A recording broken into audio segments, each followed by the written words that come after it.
Hello everyone, welcome to Bedtime Nightmares. I've made this video to help you fall asleep. Before you do that, please like the video and subscribe. Let me know what time it is with you and where you're watching from in the comments too. Now lay back, relax, and settle in for some chilling stories. Hi everyone.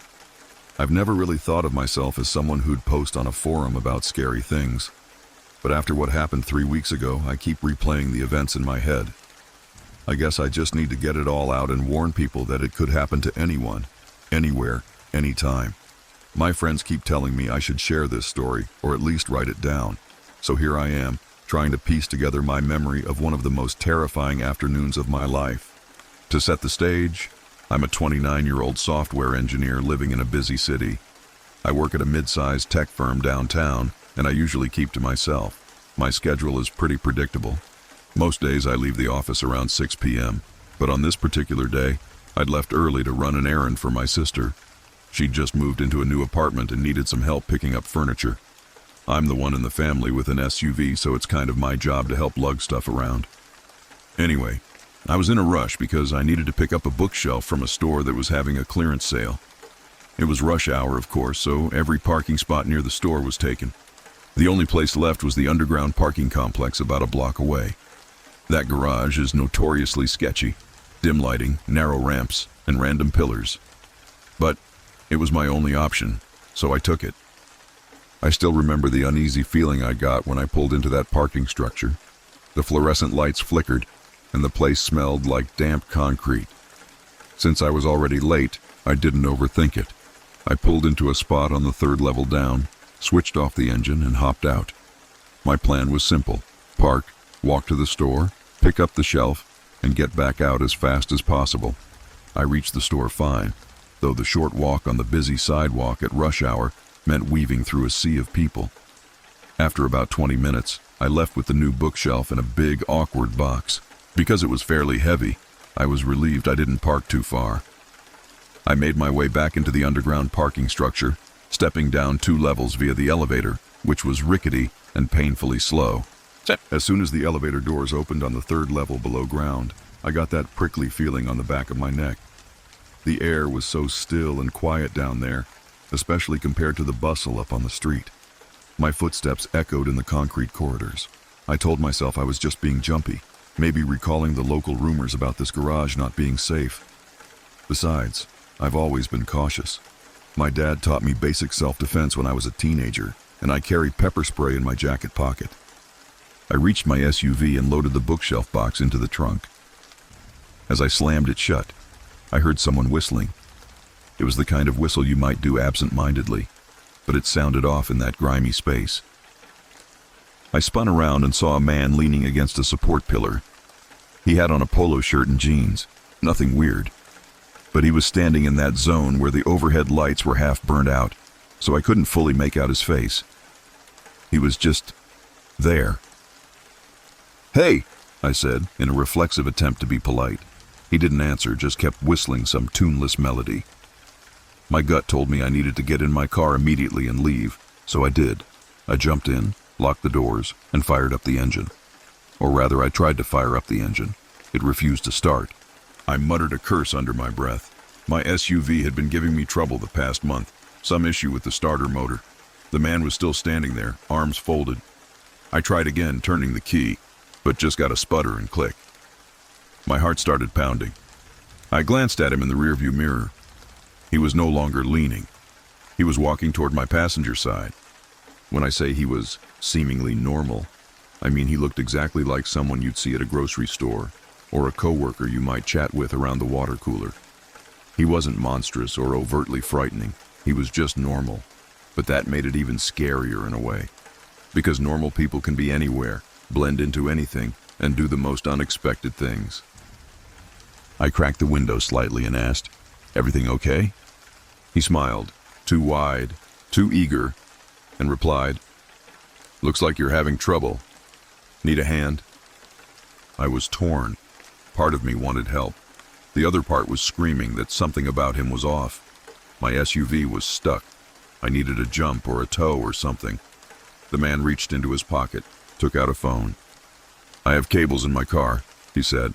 Third level down is always messing with signals, though. Why don't you come with me up top so we can call a truck? It was such a friendly offer, but it didn't match the look in his eyes. My internal alarm bells rang louder. I thought about the pepper spray. I was alone in a deserted parking lot. No security cameras that I could see, hardly any cars. It was that time of day when most people had already finished errands or were still stuck in traffic above ground. I forced a smile. I appreciate it, but I'm just going to try calling roadside assistance myself, I lied. I think I have a signal. He paused, stared, then said, "Suit yourself."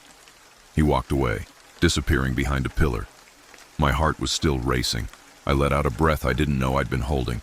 I tapped my phone. No signal. Figures. I decided I'd wait a few minutes, let him move on, and then walk upstairs to call for help from street level. I was worried about leaving my SUV, especially with that new shelf in the trunk, but it's not like I had many options. So I waited, checking my phone hopefully for bars. Still nothing. About 5 minutes later, I peeked around. No sign of him. The entire floor was eerily quiet except for the faint hum of fluorescent lights. I grabbed my jacket, slid my pepper spray into the side pocket, and exited the SUV. I mentally rehearsed my dad's self-defense tips. Keep your keys in hand, always be aware of your surroundings, and never let them take you to a second location. I started heading for the elevator. That was the quickest way up. I hadn't taken more than a few steps when I saw movement in the corner of my eye. I froze. About 30 feet behind me, that man stepped out from behind a large concrete column. He had a grin that made my blood go cold, like he was playing cat and mouse. I broke into a run. My footsteps echoed, and so did his. That whistling started up again, echoing in the cement chamber. I dashed around a parked sedan, hearing him close in. The elevator was just a few car lengths away. My heart was hammering. I pressed the call button furiously. The doors slid open sluggishly. I looked back, and he was maybe 20 feet behind, still with that twisted half smile. I rushed in and hit the close door button repeatedly. For a split second I thought he'd lunge and stop the doors with his hand, but something must have scared him off or he decided to toy with me more. The doors sealed shut, and I jabbed the button for the ground floor. My hands were shaking so badly, I almost dropped my phone. The elevator rattled up one level, then abruptly jolted to a stop. The overhead lights flickered, and a dull buzz filled the cramped space. I panicked, pressing the ground floor button again, but it was unresponsive. Great. Now I was stuck. I had no phone signal, no functioning elevator, and a potential predator lurking somewhere in the garage. I pried the doors open with my hands. Miraculously, they slid apart. I was only halfway between the second and third levels, like the elevator had paused mid-journey. There was enough of a gap for me to climb out onto the second level if I lifted myself up. I turned sideways, wedging my shoulders through the opening, and managed to scramble onto the second level corridor. That was when I heard something behind me, a scraping sound of metal on metal. I whirled around. The top half of the elevator door was still open, and I saw a pair of shoes step onto the elevator roof. Then a face peered down at me through the emergency hatch, blocking the overhead light. It was him. He was crawling on top of the elevator, a bizarre vantage point that made him look even more menacing. His voice floated down. "Don't run. I can help you," he said, almost sweetly. I did the only thing I could think of. I ran again. The second level was slightly busier, maybe a half-dozen cars scattered around. In the distance, I saw an exit ramp leading up to the street. That became my focus. I sprinted toward it. My lungs burned from the stale air, and my heart pounded in my ears. Behind me, I could hear his footsteps. He wasn't whistling anymore. He was humming now, an off-key tune that made my skin crawl. My legs felt like jelly, but adrenaline kept me going. I darted between cars, hoping to lose him. For a split second, I thought I had. But then he cut me off from the left, stepping out from behind a large SUV. I yelped. We were maybe 5 feet apart. He reached out and I swung my fist. He dodged, but stumbled. I used that moment to grab my pepper spray. My hands were shaking so badly I nearly dropped it again, but I managed to point and press the nozzle. A cloud of spray caught him in the face. He screamed, a strangled, furious sound, stumbling backward, rubbing his eyes. "Psychopath!" I shouted. Or maybe I just thought I shouted. I'm not sure. I took the chance to run for the ramp. My legs had never moved faster in my life. The slope up to the street level felt like it went on forever. My chest was on fire, my breath ragged.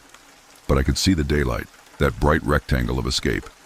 When I finally emerged onto the sidewalk, it was like surfacing from underwater. The noise of the city traffic and the smell of street food carts all rushed back in. I nearly collapsed. A few passers-by gave me odd looks, but no one stopped. That's city life for you. Everyone's got their own problems. I looked back.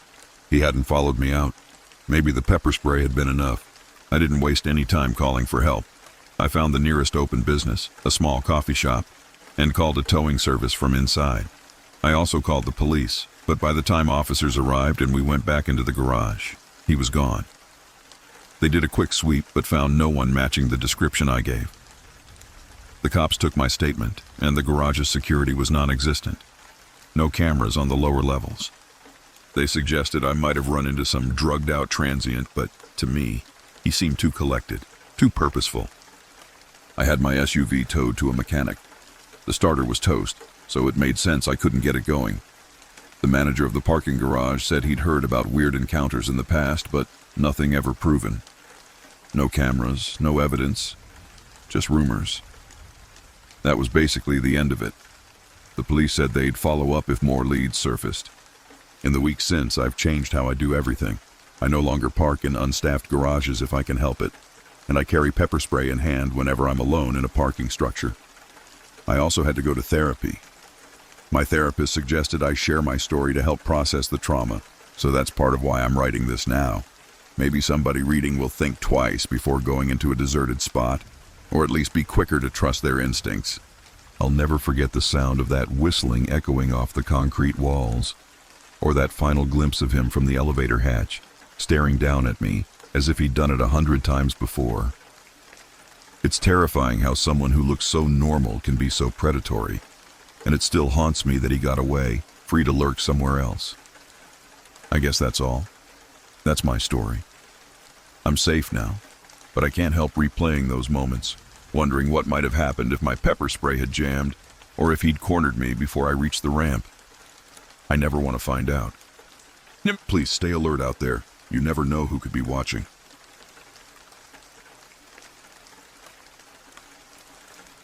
I've always been a big fan of small-town festivals, the kind with homemade pies, local crafts, and live music in the evening. My fiancé, Oliver, and I had recently moved to a quieter area, thinking it would be a break from the hectic city life we both grew up in. This was only a month ago, so when the annual Harvest Moon Festival came around, we thought it would be the perfect way to immerse ourselves in our new community. Why am I telling this story now? Because a week has passed since the festival ended, and I still can't sleep through the night. Whenever I close my eyes, I see those flickering lights and the shadows of people weaving among the tents. I'm writing this in the hopes that processing everything might help. I'm also warning anyone who attends these charming small-town events to keep an eye out for what lurks behind the friendly faces. The festival kicked off on a Thursday afternoon, right as dusk settled, and was supposed to run through Saturday night, culminating in a big bonfire. Oliver and I arrived on Thursday evening, excited to meet locals and sample the famous cider I'd read about online. The festival grounds were set up in a large open field on the outskirts of town, lit by strings of lights that gave everything a warm glow. There were booths selling hand-carved wooden toys, crocheted scarves, home-baked pastries, you name it. At first it was lovely. We walked around, tried caramel apples, and watched families dancing to a local folk band. But as the night went on, I started noticing small details that put me on edge.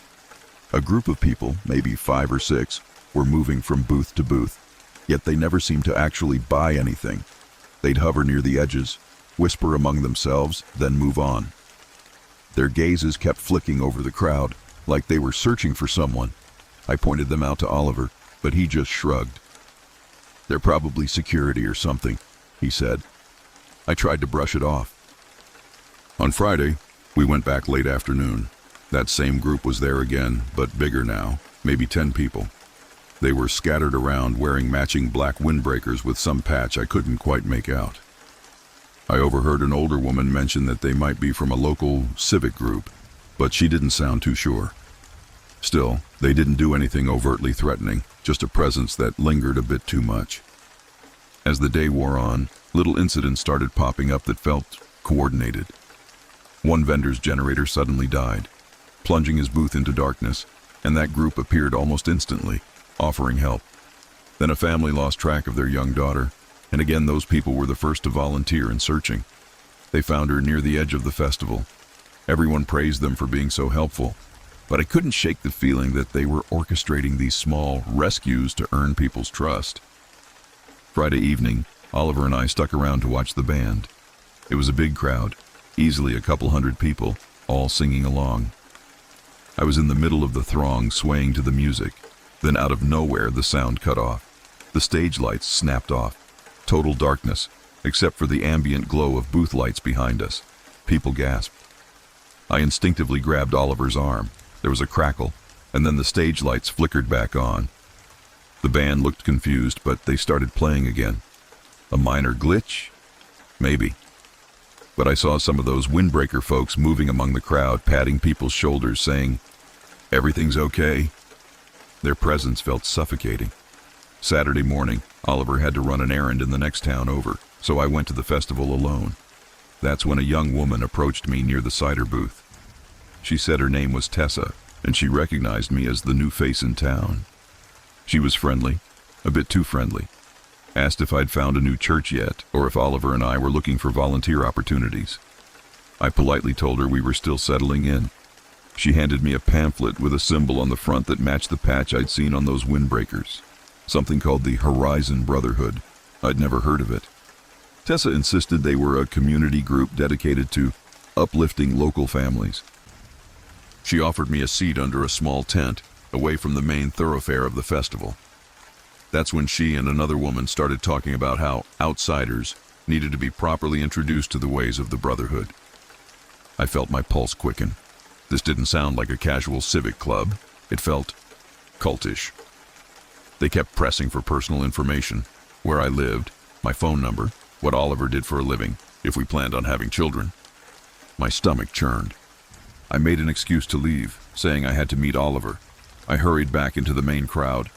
Later that afternoon, I found Oliver and told him about my conversation with Tessa. He frowned. "That's weird. Let's avoid them, okay?" I agreed. But it was like avoiding the wind. They were everywhere, scattered among the booths.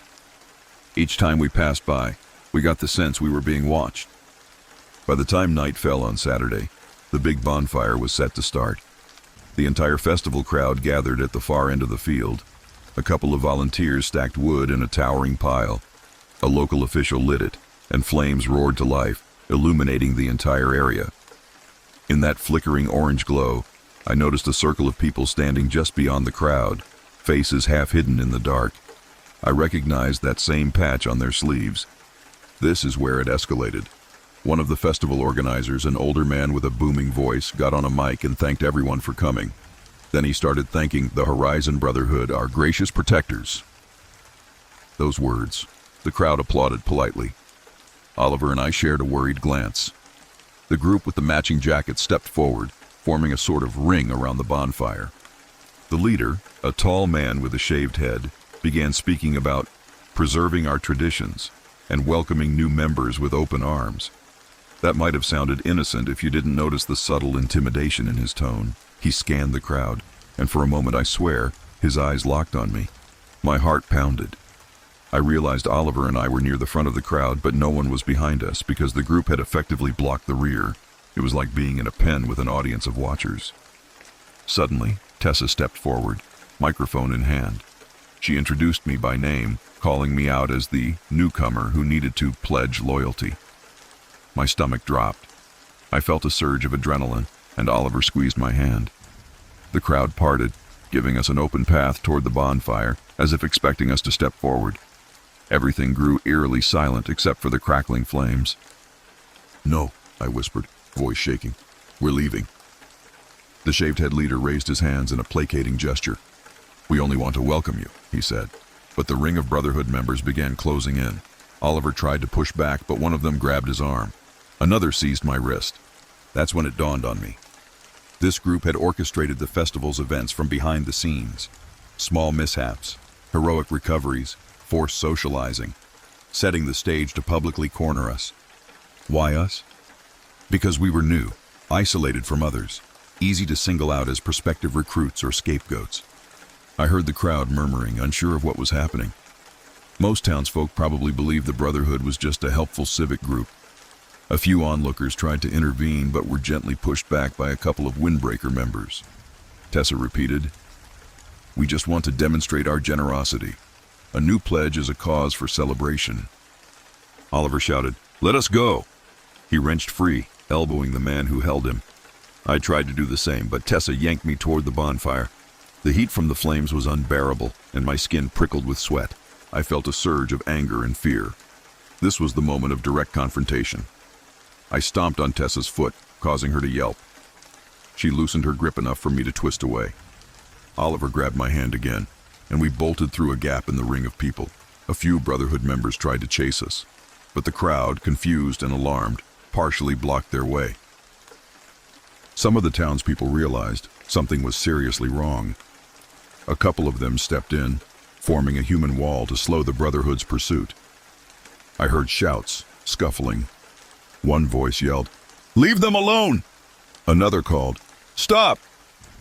That gave Oliver and me enough time to sprint away from the bonfire area and into the festival's parking lot. We didn't stop running until we reached our car. Oliver fumbled with the keys, hands shaking, but we managed to speed out of there, driving past confused festival goers who were only now realizing something was off. In the rearview mirror, I saw at least 3 Brotherhood members sprinting after us, but they were too far behind. We spent the next few days at Oliver's parents' place 2 towns over, terrified that they might follow us. We tried explaining to local law enforcement what happened, but the story sounded so bizarre that I'm not sure they fully believed us.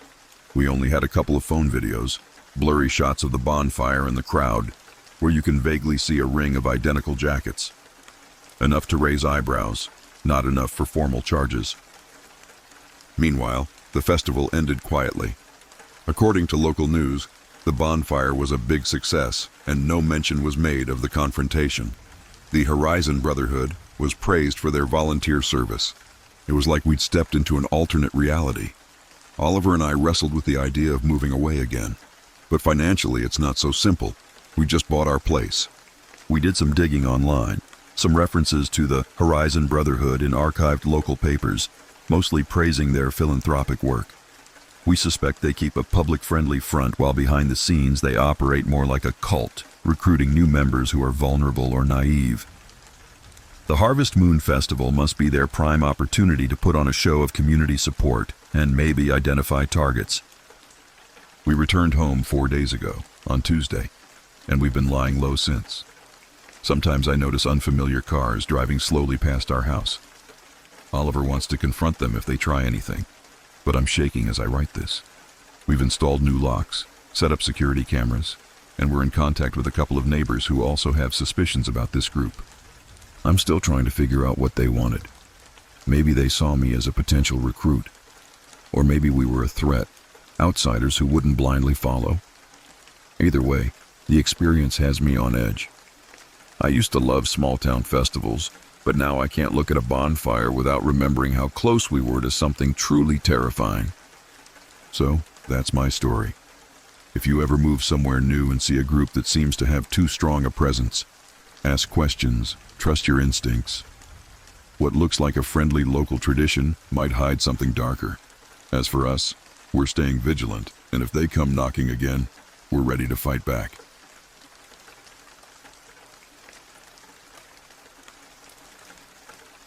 I'm typing this up because I need some perspective on a bizarre situation that's been haunting my workplace. My name's Carol, and I work as an HR manager at a marketing firm in a big city. Last month, our building underwent a major strike. Maintenance staff and some administrative employees walked out over contract disputes. It was tense, but no one expected that the strike would dredge up an old threat from my company's past. I've been with the firm for about 6 years. My coworker, Stan, joined around the same time. We got along fine, but we weren't exactly close friends. However, the events of these last 2 weeks have forced us into an unlikely alliance. I guess you could call this story workplace nightmare, but it's more than that. It's about someone who never got justice for a perceived wrong and used the chaos of the strike to seek revenge. Let me take you back 4 years ago to 2021. The company had to lay off several employees when we lost a big client. One of them was Martin, a mid-level IT specialist. At the time, he didn't take it well. Rumors said he made threats, but I never saw evidence of that. We all moved on, or so we thought. Fast forward to 2 weeks ago, day 2 of the strike. With most of our maintenance and some admin staff gone, the office building was half empty. Only essential personnel had to show up, which included me and Stan since we were part of HR and management. The atmosphere in the building was eerie. Large swaths of cubicles empty, break rooms dark. The union picketers were out front, chanting slogans. Inside, it felt like a ghost town. That morning, I tried to log into my computer and couldn't. The password had been changed. I tried my backup credentials. Denied. Stan texted me saying he couldn't access the HR database either. While rummaging through my desk for the IT support line, I found a small sticky note with the words, "Should have listened," scrawled in black marker. It wasn't my handwriting, nor Stan's. The elevator beeped, and my stomach knotted. There was an electricity in the air, like we were being watched. We dialed the external IT help desk. Our in-house IT was on partial strike. The next thing we knew, weird lines of code popped up on our screens.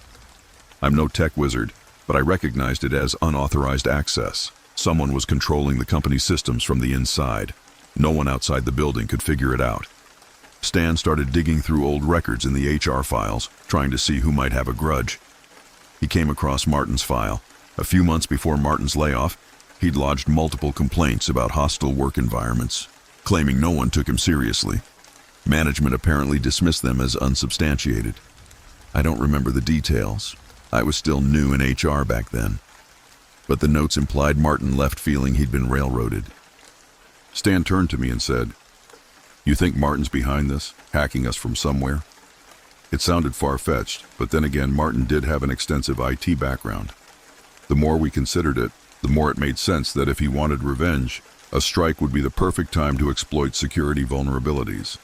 Our biggest concern was that Martin might sabotage the entire server network or leak confidential data. We had to find him, or at least figure out how he was getting in. The office building had multiple floors, but because of the strike, we only had official access to floors 1 and 2. Floors 3 to 10 were locked down.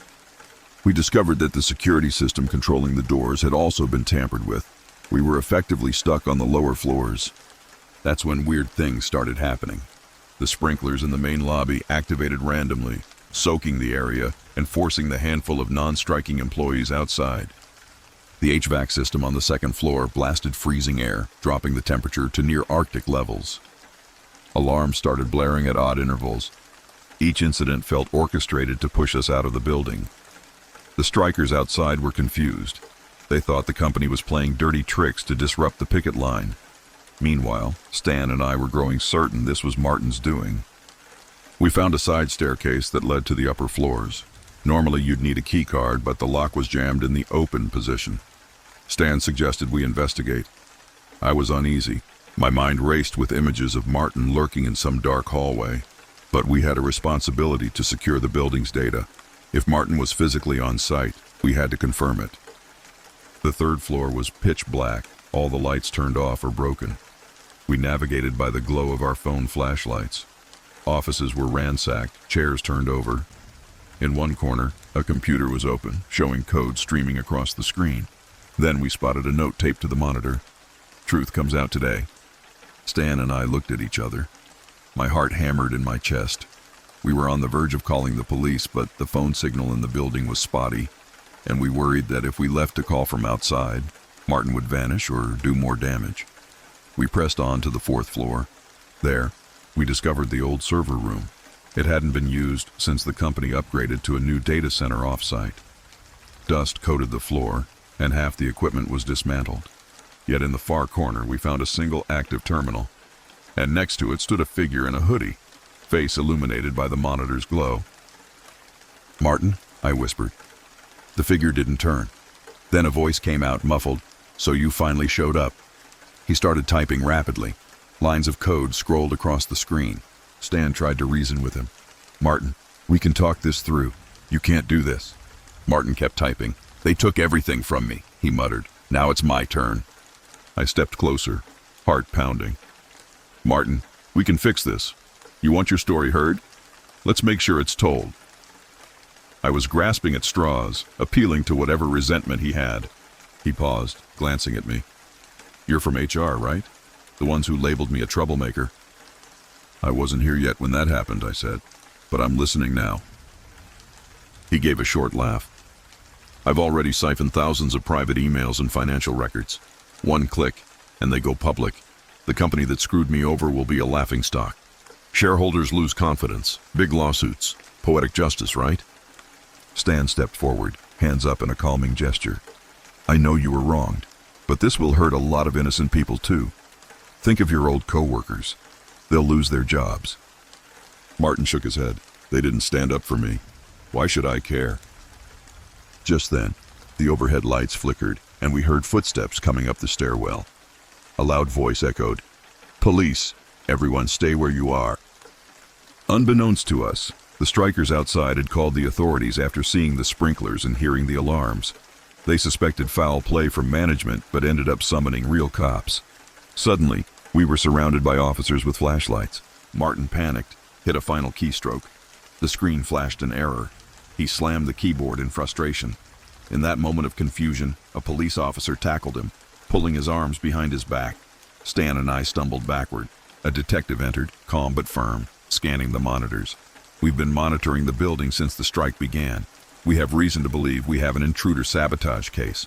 You folks okay?" We stammered a yes. Martin struggled in the officer's grip, shouting, "They destroyed my life. I just wanted to show everyone their real face." The police cuffed him. Another group of officers rummaged through the server room, shutting down the hardware. One of them gave Stan and me a quick explanation. They'd come prepared for a possible break-in or sabotage after hearing multiple complaints from both the company's side and the striking workers. Martin had basically locked himself in the upper floors, figuring no one else would come up there. In the aftermath, the company pressed charges. Martin was taken into custody, and a lengthy investigation began. The old servers were seized as evidence. The data Martin threatened to leak turned out to be partially corrupted. He'd done enough damage to rattle the company, but didn't manage the full-scale leak he'd planned. Stan and I ended up spending hours giving statements to the police.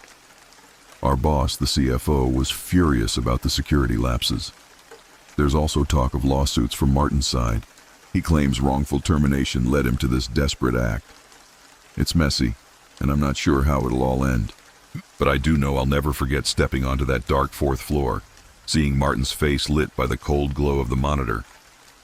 He was a ghost from the company's past, back to haunt us because no one resolved his grievances properly. I suspect if the strike hadn't happened, giving him the perfect cover, he might never have made his move. Or maybe he'd been planning it for years. What I learned is that ignoring someone's complaints, valid or not, can have dire consequences later. Maybe Martin felt truly cornered by life. Maybe he was just unhinged. Either way, it's frightening how easily an angry ex-employee can slip back into the building in the chaos of a strike. The day ended with external intervention, a full-blown police operation, and I guess we're lucky it ended without any physical harm. But the emotional fallout lingers. Some employees blame HR for letting Martin slip through the cracks. Others blame management for cost-cutting measures that allowed vulnerabilities. A few are even siding with Martin, claiming the firm does treat people like disposable cogs. As for me, I'm not sleeping well these days. Every time I boot up my computer, I wonder if there's another Martin out there, nursing old grudges, waiting for the perfect moment to strike. So, that's my story. Be careful who you push aside, and never assume the past can't come roaring back when the conditions are right. Because if it does, it may take more than an apology to keep everyone safe. My friends think I'm overreacting, but maybe some of you will understand why I can't shake this feeling. I just got back from a weekend camping trip in the National Forest with 3 buddies, Evan, Lucy, and Tim. We planned it months ago, wanting to get away from city life. None of us expected the freak storm that rolled in late Saturday night, and none of us expected what we experienced or thought we experienced among those towering pines. We drove out Friday morning, excited for 2 nights of fresh air. I'm not a survivalist, but I grew up in a rural area. I know basic camping skills, setting up a tent, building a campfire, reading the sky for weather changes. Lucy, Tim, and Evan all trust me to handle the outdoorsy stuff. Maybe that's why I feel this guilt. I should have read the signs better. All day Friday and most of Saturday the weather was gorgeous. Crisp air, gentle sun, even a mild breeze. We hiked a bit, fished by a nearby lake, and took photos of the scenery. By late Saturday afternoon, though, the clouds started rolling in. Heavy, dark. The wind picked up in unsettling gusts, rustling the pines overhead. Tim joked we should break out the board games in the tent. We laughed it off. As night fell, the wind turned violent, whipping through our campsite. Our tents flapped like crazy. I anchored them as best I could, using extra stakes. Thunder rumbled in the distance. We decided to light a campfire for some warmth, but the wind kept blowing out the matches. After a dozen tries, we finally got a small blaze going. Lucy teased Tim, saying if he whined about the cold, he'd have to fetch more firewood. That's when we noticed something odd. The forest was silent. No crickets, no owls, no rustling of small animals, just the roaring wind and the crackle of our struggling fire. Around 10 p.m., the first fat raindrops fell. We retreated into our tents, 2 tents, each shared by 2 of us. I was bunking with Evan, Lucy and Tim were in the other. The rain hammered down, and soon it was a full-on deluge, drenching everything. The wind howled, making the trees groan. I worried about branches falling. Then, over the storm, I heard a strange rasping noise. At first, I thought it was the wind howling through the pines, but it had a rhythm, almost like labored breathing. I asked Evan if he heard it. He nodded, eyes wide. We stayed quiet. The noise seemed to circle our campsite. We could hear twigs snapping outside. I felt my stomach knot up. No one wanted to step out in that storm to investigate, but we had to do something. We decided to call out to Lucy and Tim. I unzipped the tent. Sheets of rain slammed my face. "Lucy? Tim!" I yelled, but the wind shredded my voice. Another crack of thunder made me jump. I trudged the few yards to their tent, leaning into the wind. My flashlight revealed Lucy peeking out. Her eyes were just as anxious. Tim was behind her, scanning the darkness with his own light. They heard it too, a heavy breathing sound circling around. Maybe it was a wounded animal, we thought, a deer or bear struggling in the storm. But it sounded closer to the rasp of a human lung fighting for air, and it kept moving around the campsite, never staying in one spot. Lucy suggested it might be the wind funneling through the trees, but Tim shook his head. "That's not just wind," he said, voice trembling. A flash of lightning lit the forest in a blinding white. For an instant, I saw a shape among the pines, tall but hunched forward, moving on 2 legs. Then, darkness again. My heart slammed in my chest. The 4 of us huddled together, shining our flashlights into the swirling rain. Nothing, just wind, water, and trees. Then came that rasping breath again, this time right behind us. We spun around, but saw only emptiness. Panic set in. Evan insisted we retreat to the car. The problem was, the car was parked nearly half a mile down a trail, past thick pines and over slick, muddy ground. Tim argued that trekking in the storm with something out there might be more dangerous. Lucy was the voice of reason, suggesting we at least gather our essentials, just in case. We ran back to the tents, grabbing keys, phones, and jackets. In my frantic scramble, I nearly dropped my phone in a puddle. My mind raced with images of a wild creature, or worse, a person creeping around. The wind whipped so fiercely, I could barely stay upright. Then a deafening crack. A tree branch above snapped and crashed down, nearly hitting Lucy's tent. She screamed. We all bolted away, hearts pounding. Tim aimed his flashlight at the fallen limb. That's when we saw footprints in the mud. Human footprints. Bare feet. They led away from our campsite, deeper into the trees. But the weirdest part was their spacing. They were so far apart, like whoever made them was lunging or leaping. That was enough for us. We decided we'd take our chances trekking to the car. Huddled together, we followed the trail in the lashing rain. using our flashlights to see a few steps ahead. The muddy ground sucked at our boots. Thunder boomed overhead, and lightning flared, revealing glimpses of the towering pines, thrashing in the wind. Every few yards we'd stop, shining lights all around, listening for that rasping. Sometimes we heard it, sometimes not. Once, we saw more of those bizarre footprints. Lucy was crying softly. Tim looked pale. Evan cursed under his breath, saying we should have never come out here. Halfway to the car, we saw a bright flash of lightning, illuminating a silhouette about 20 feet away. It stood between two pines, tall and stooped. I swear it looked like a man, but with arms that hung oddly too long, and hair or moss clinging to its body. Then the light was gone, and we heard a growl. Or maybe it was the storm's roar. Evan shouted for us to run, and we did. Adrenaline surged, ignoring the stinging rain. We slipped and slid on the muddy trail. The rasping noise came from behind us, closer. I felt sure that any second, something would grab me. But we kept going, hearts in our throats, until we saw the dim shape of the car through the trees. We practically dove inside, locking the doors. All four of us sat there, drenched, panting, shining flashlights through the windows. Nothing was visible except the blur of raindrops on glass. After a few minutes, the storm's roar eased, and I managed to get the keys in the ignition. The car started. Relief washed over us. We drove down the forest road toward the highway. The storm raged, branches littered the path, but we eventually reached the main road. We found a motel miles away, where we crashed for the night. None of us slept well. The next morning, once the storm passed, we returned to retrieve our tents and supplies. What we found chilled us further. Our tents were slashed open, like by a sharp blade or claws. The footprints were everywhere, circling the site. Tree branches littered the ground, and the campfire pit was flooded. It looked like a scene from a horror movie. We packed up in tense silence. No one spoke much on the drive back. Eventually, Tim broke the silence, saying maybe it was just a deranged hermit living in the woods. Lucy snapped that a hermit couldn't leap around like that. Evan and I didn't have answers.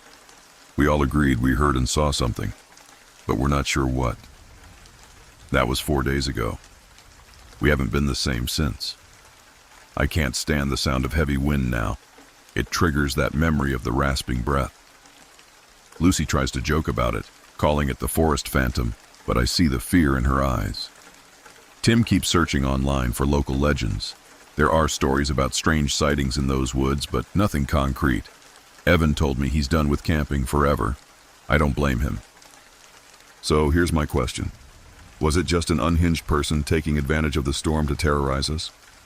Or was it something else, something not quite human? We'll probably never know.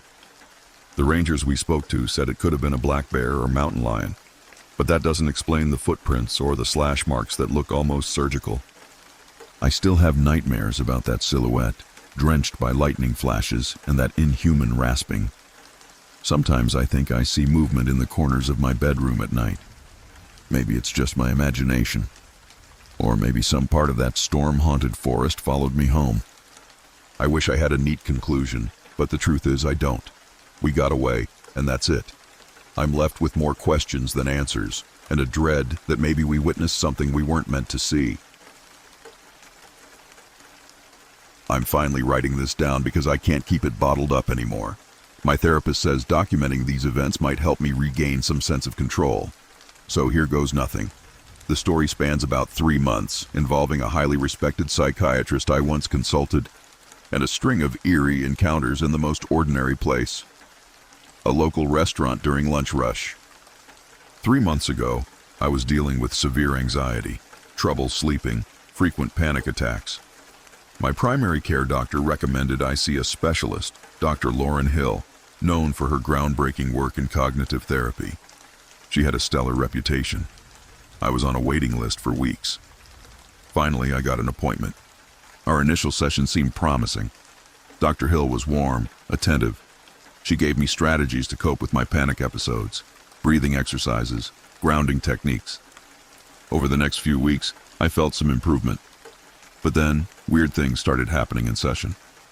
She'd stare at me for long stretches without speaking, or she'd press me to remember childhood events I was certain never happened. It was unsettling, but I wrote it off as unconventional therapy methods. A month into treatment, I began noticing Dr. Hill outside of sessions, coincidentally at the grocery store, then at the library, even near my apartment building once. Each time she'd smile and wave, saying she was just running errands or meeting friends. The encounters were innocuous enough, but the frequency rattled me. She was everywhere I went, or so it felt. Then came the restaurant incidents. I worked near a bustling lunch spot called Sparrow's Cafe. It's always packed around noon. I eat there several times a week because it's convenient and has decent sandwiches. One day, as I'm seated by the window, who should walk in but Dr. Hill? She spots me, sits at a nearby table, and just watches. She had no food or drink. When I finished my sandwich, I mustered courage to approach her. She smiled, saying, "I'm waiting for someone." I left, feeling uneasy. A week later, the same thing happened. Different table, same scenario. She's there again, apparently alone, glancing at me over the top of a newspaper. I tried ignoring her, but it was impossible. The restaurant was loud with chatter, but all I could hear was my heart pounding. I asked the waitress, "Do you see that woman in the corner? She's my psychiatrist." The waitress shrugged, busy with other customers. Unhelpful witness number one. I confronted Dr. Hill in our next session, asking why she kept showing up. She gave a small laugh and said, "I'm not showing up." I happen to like that cafe too. Besides, it's good exposure therapy for you to handle unexpected situations. The logic felt twisted, but I doubted myself, thinking maybe she had a point. Over the next month, these sightings escalated. Not just at Sparrow's Cafe, but also at a nearby bakery, even once at a gas station. Each time, she insisted it was coincidence. My anxiety skyrocketed. In therapy, she'd mention places I'd been, as if verifying my routines. Then she'd twist it to say she was monitoring my progress in real-world conditions. It felt like gaslighting. One particularly disturbing lunch was 2 weeks ago. I was at Sparrow's Cafe alone, scrolling my phone. I looked up, and Dr. Hill was at a table across from me sipping tea. She locked eyes with me, an unsettling half-smile on her face. No greeting, no wave, just silent observation. I dropped my sandwich, lost my appetite. I paid my bill quickly and left. I still remember the confusion on the cashier's face as I fumbled with my wallet, the crowd pushing behind me. No one else seemed to notice how tense I was. That afternoon, I decided I'd had enough. I started skipping therapy sessions, claiming scheduling conflicts. Dr. Hill left voicemails. "You're regressing. Avoidance is not the answer." Her tone was almost scolding. I blocked her number, determined to cut ties. But the next day, she appeared again at lunch. This time, she stood right behind me in line, so close I could feel her breath on my neck. She whispered, "We need to talk." My entire body went cold. I turned to face her, and she was smiling. The people in line behind her looked annoyed by the holdup, but none seemed alarmed. Another set of unhelpful witnesses. I fled the cafe, skipping lunch altogether. The next day, I took an extended break from work, hoping to avoid that lunch crowd. I was paranoid Dr. Hill might pop up again. Sure enough, she was outside my office building at 1 p.m., glancing around. I ducked behind a potted plant in the lobby until she left. Fear consumed me. My therapist had become my stalker, or so it seemed, and no one was believing me. She was too respected, too professional. My coworkers brushed it off. "Maybe you're overthinking it. She's a doctor after all." I felt trapped, doubting my own reality. Finally, last Thursday, I decided to confront her in a very public space, Sparrow's Cafe, ironically. I walked in at noon, trembling, but resolute. Sure enough, she was there. I marched up to her table. "This has to stop," I said, voice shaking. She smiled calmly. "I agree. You need to stop running." Then she told me something chilling, that my paranoia indicated a deeper issue she'd like to treat. She claimed she had the means to sign me into a psychiatric facility if I continued resisting therapy. That threat shattered me. My legs felt weak. Was she serious? Could she do that? She was a doctor with a certain authority. My flight response kicked in. I bolted out of the cafe. Later that afternoon, I consulted a lawyer friend who assured me Dr. Hill couldn't forcibly commit me without significant evidence of self-harm or danger to others. But the fear still gnawed at me. She could manipulate the narrative. She was well connected. This past Monday, I made a decision. I was done letting her intimidate me. I took a vacation day off work, arranged to meet my lawyer friend, and reported Dr. Hill's behavior to the state medical board. I also filed a police report, though they said they couldn't do much unless there was a clear threat or violation of a restraining order. But at least now there was a paper trail. When I returned to work on Tuesday, I avoided Sparrow's Cafe, going to a different place 2 blocks away for lunch. No sign of her. Wednesday, I did the same. Still no sign. Thursday, I built up the courage to walk into Sparrow's again, this time with a coworker, so I wasn't alone. No Dr. Hill. Today is Friday, and I'm writing this after coming back from lunch. I finally had a sandwich at Sparrow's without seeing her. That might sound trivial, but it feels like I've reclaimed a piece of my life. According to my lawyer friend, the medical board is investigating. I hope they uncover whatever she's been doing. Maybe she truly believes she's helping me, or maybe she's just on a power trip. I don't know. So that's the story across these last 3 months. The short version is, I sought help from a respected professional, only to realize she was pushing boundaries, invading my personal space, and using her authority to gaslight me. That's psychological terror if I've ever known it. I'm not sure if she'll try again, maybe at a different restaurant or a different time. But for now, I've put the wheels in motion to protect myself legally. It's a victory, albeit a cautious one. I escaped her immediate sphere of control. I hope nobody else has to experience such an unorthodox abuse of trust. If anyone reading this senses a medical professional acting outside ethical lines, speak up. Document everything. Don't let them twist your reality. I'm still anxious, of course, but I feel a renewed sense of strength. I ended our therapeutic relationship. My lawyer friend says the best defense is a paper trail. I have emails, phone logs, and a few cafe receipts documenting dates and times she showed up. If she attempts anything else, I'll keep building my case. The moral of my story: not all monsters lurk in the dark corners of deserted parking lots. Sometimes they wear a professional smile and hold a prestigious license. My hope is that by sharing, I can help others recognize the signs and find the courage to stand up for themselves before it's too late.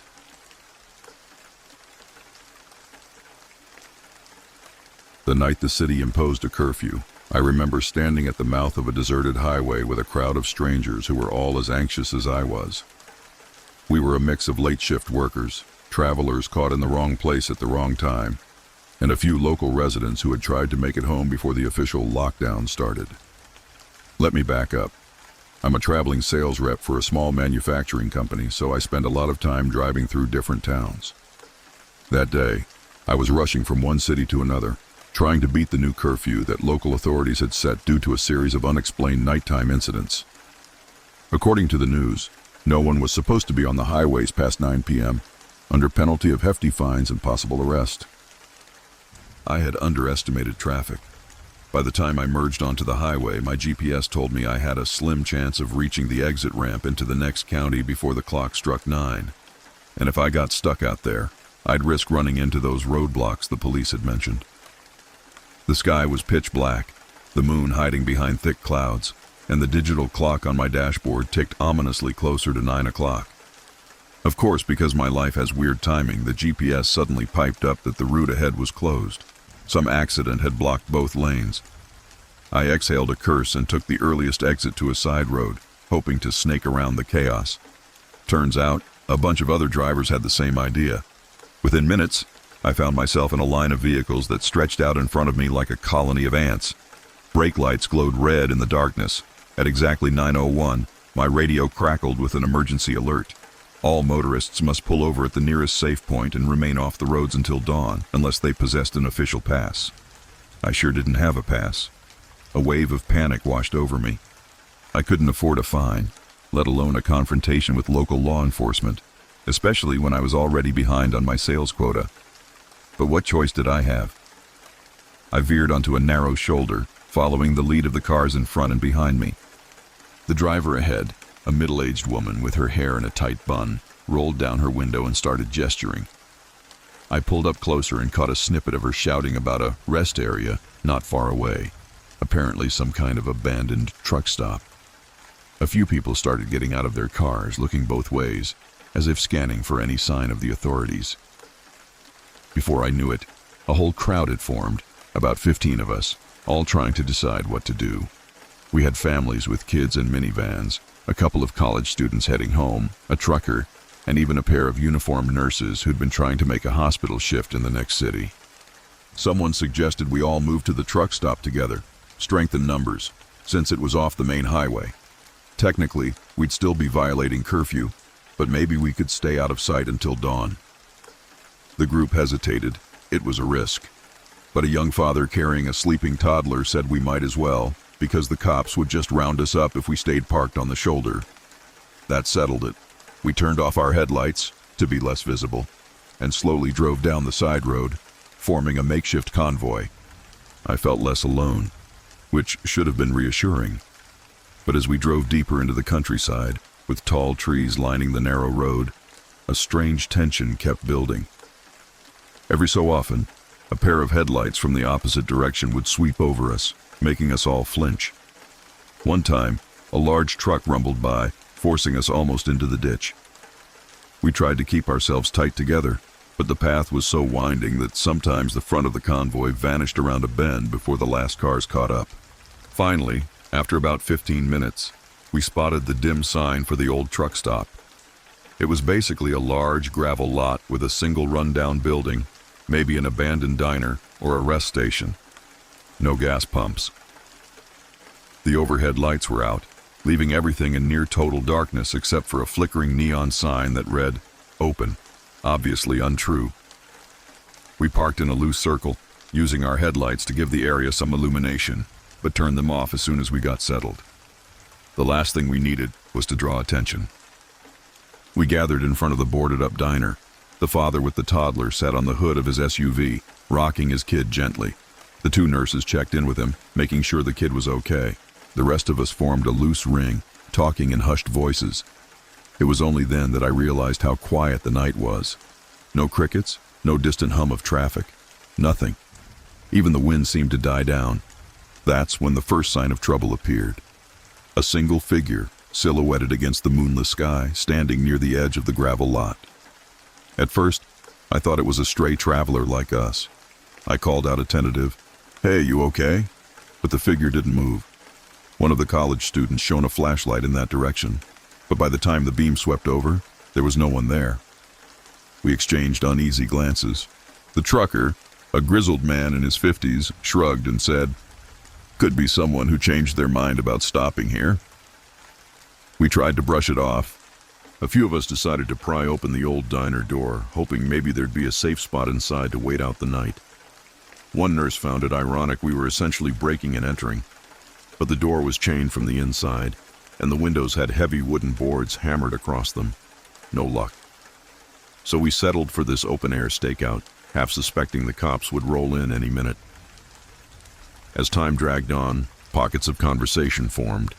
We introduced ourselves, complaining about the curfew, the inconvenience, and the lack of clarity from local government. The father said he had to be at a job interview in the morning. The woman with the tight bun said she was a caretaker for her elderly mother and needed to get home. Everyone had urgent reasons to be anywhere but there.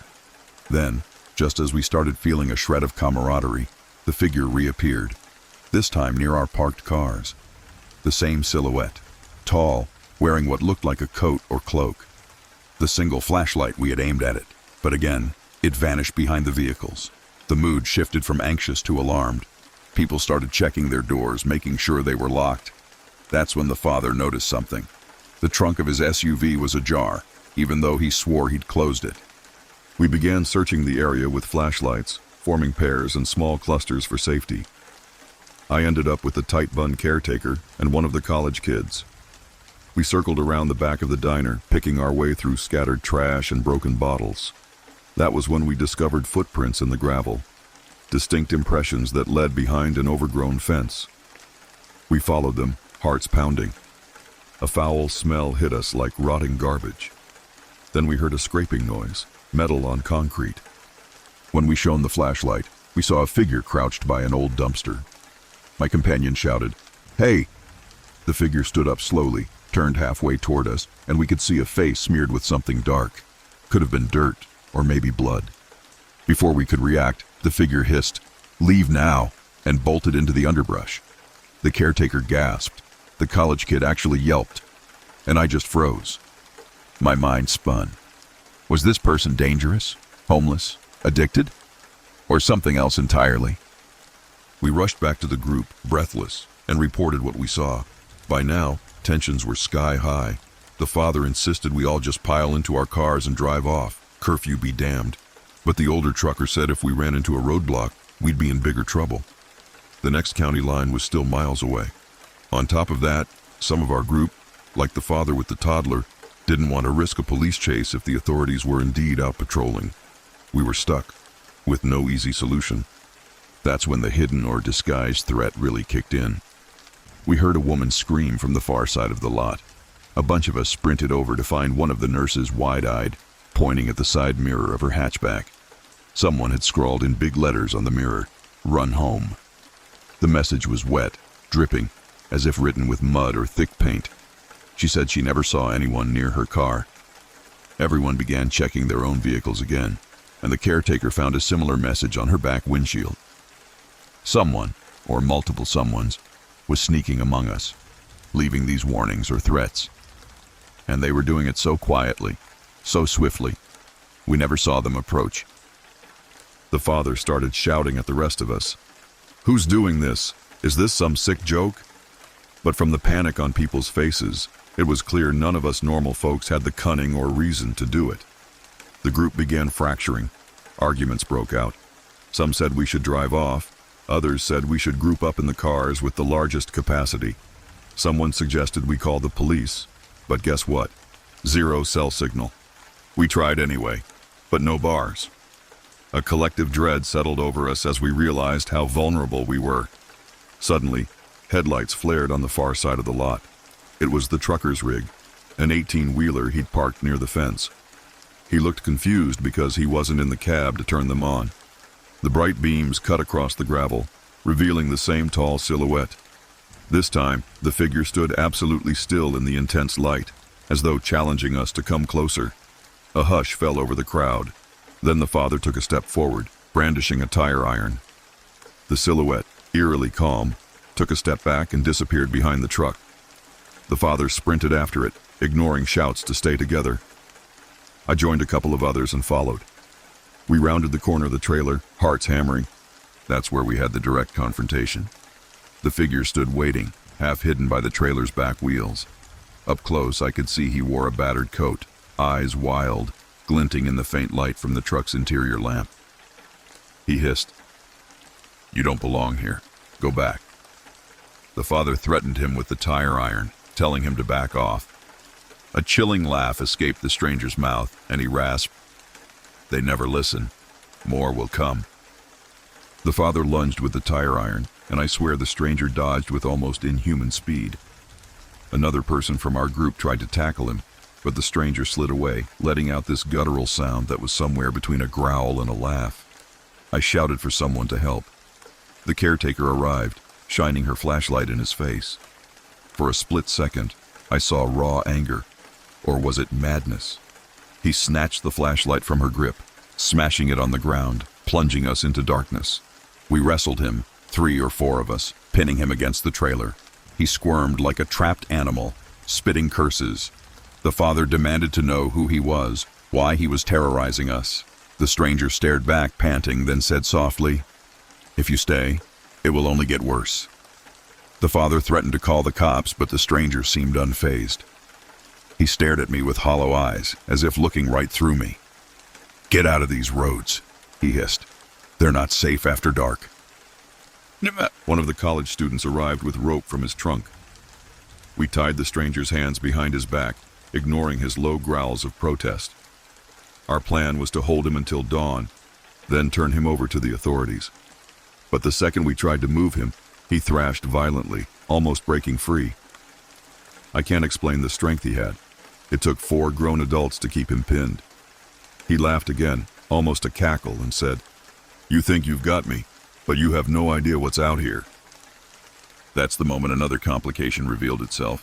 A deep rumble of engines reached our ears. We froze, expecting the police. Instead, 2 black SUVs roared up the side road, headlights sweeping across us. Doors flew open, and men in what looked like private security uniforms jumped out, armed with flashlights and sidearms. They yelled at us to step away. Everyone panicked, thinking we were about to be busted for the curfew violation. But these men barely glanced at us. Their attention was fixed on the stranger we'd pinned to the trailer. One man barked, "He's the one! Secure him!" Then, before we could object, they shoved us aside, seized the stranger, and shoved him into the back of one SUV. The stranger struggled, screaming, "You fools, I warned them. The roads aren't safe." Then he was gone, the vehicle's door slamming shut. The second SUV revved its engine, and both roared off into the darkness without a word of explanation. We stood there, breathless, stunned. Who were these people? We looked around at each other, searching for answers. No one had them. The father stared at the tire iron in his hand like he was unsure what had just happened. Slowly we realized we were free. The threat had vanished, taken away by an unknown group. The caretaker was trembling. The nurses tried to comfort her. The trucker lit a cigarette, exhaling shaky plumes of smoke. By then, it must have been well past midnight. We decided, unanimously, to get out. Some of us hopped into cars together, pairing off in case we ran into more trouble. Others decided to gamble on smaller back roads to avoid police checkpoints. We parted ways, all of us spooked. I drove with my heart hammering, checking my rearview mirror every few seconds, half expecting to see those black SUVs or that stranger's wild eyes again. I reached a motel around 3 a.m., collapsed into bed fully clothed, and stared at the ceiling, adrenaline still surging. My mind replayed the confrontation. The stranger's words, the men in uniforms, the cryptic warning about the roads. The next day I read local news and found nothing about an incident at an abandoned truck stop. No mention of arrests, no mention of a strange group retrieving a suspect. Just a short blurb about the curfew continuing until further notice. For weeks, I couldn't shake the feeling that we'd stumbled into something bigger.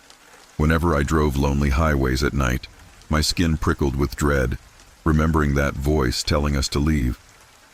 I still wonder if he was some unhinged drifter, or if he knew of a genuine danger out there. And those SUVs, could they have been private security for a secretive operation? My imagination runs wild, but I can't discount that possibility. That night changed me. I used to think traveling late at night was simply a road hazard I could handle. Now I check local regulations obsessively, making sure I'm never stuck on a highway during a lockdown or curfew. If I see a lone figure on the side of the road, I shiver. Sometimes I wonder what happened to him, if he's locked away in some facility, or if he escaped again, prowling back roads, waiting to warn or terrorize the next group of stranded travelers. I've tried telling this story to a few friends, but they look at me like I'm dramatizing or mixing facts. Maybe I am. It's hard to separate the adrenaline-fueled memories from reality, but for the rest of my life, I'll remember the moment we pinned that stranger against the trailer, only to have him whisked away by unknown men, leaving us with more questions than answers. That's how it ended. A sudden confrontation, resolved by forces we didn't understand. We were left free to go, but hardly unscathed. And I still can't decide if we did the right thing restraining him, or if we should have taken his warning more seriously. Maybe both.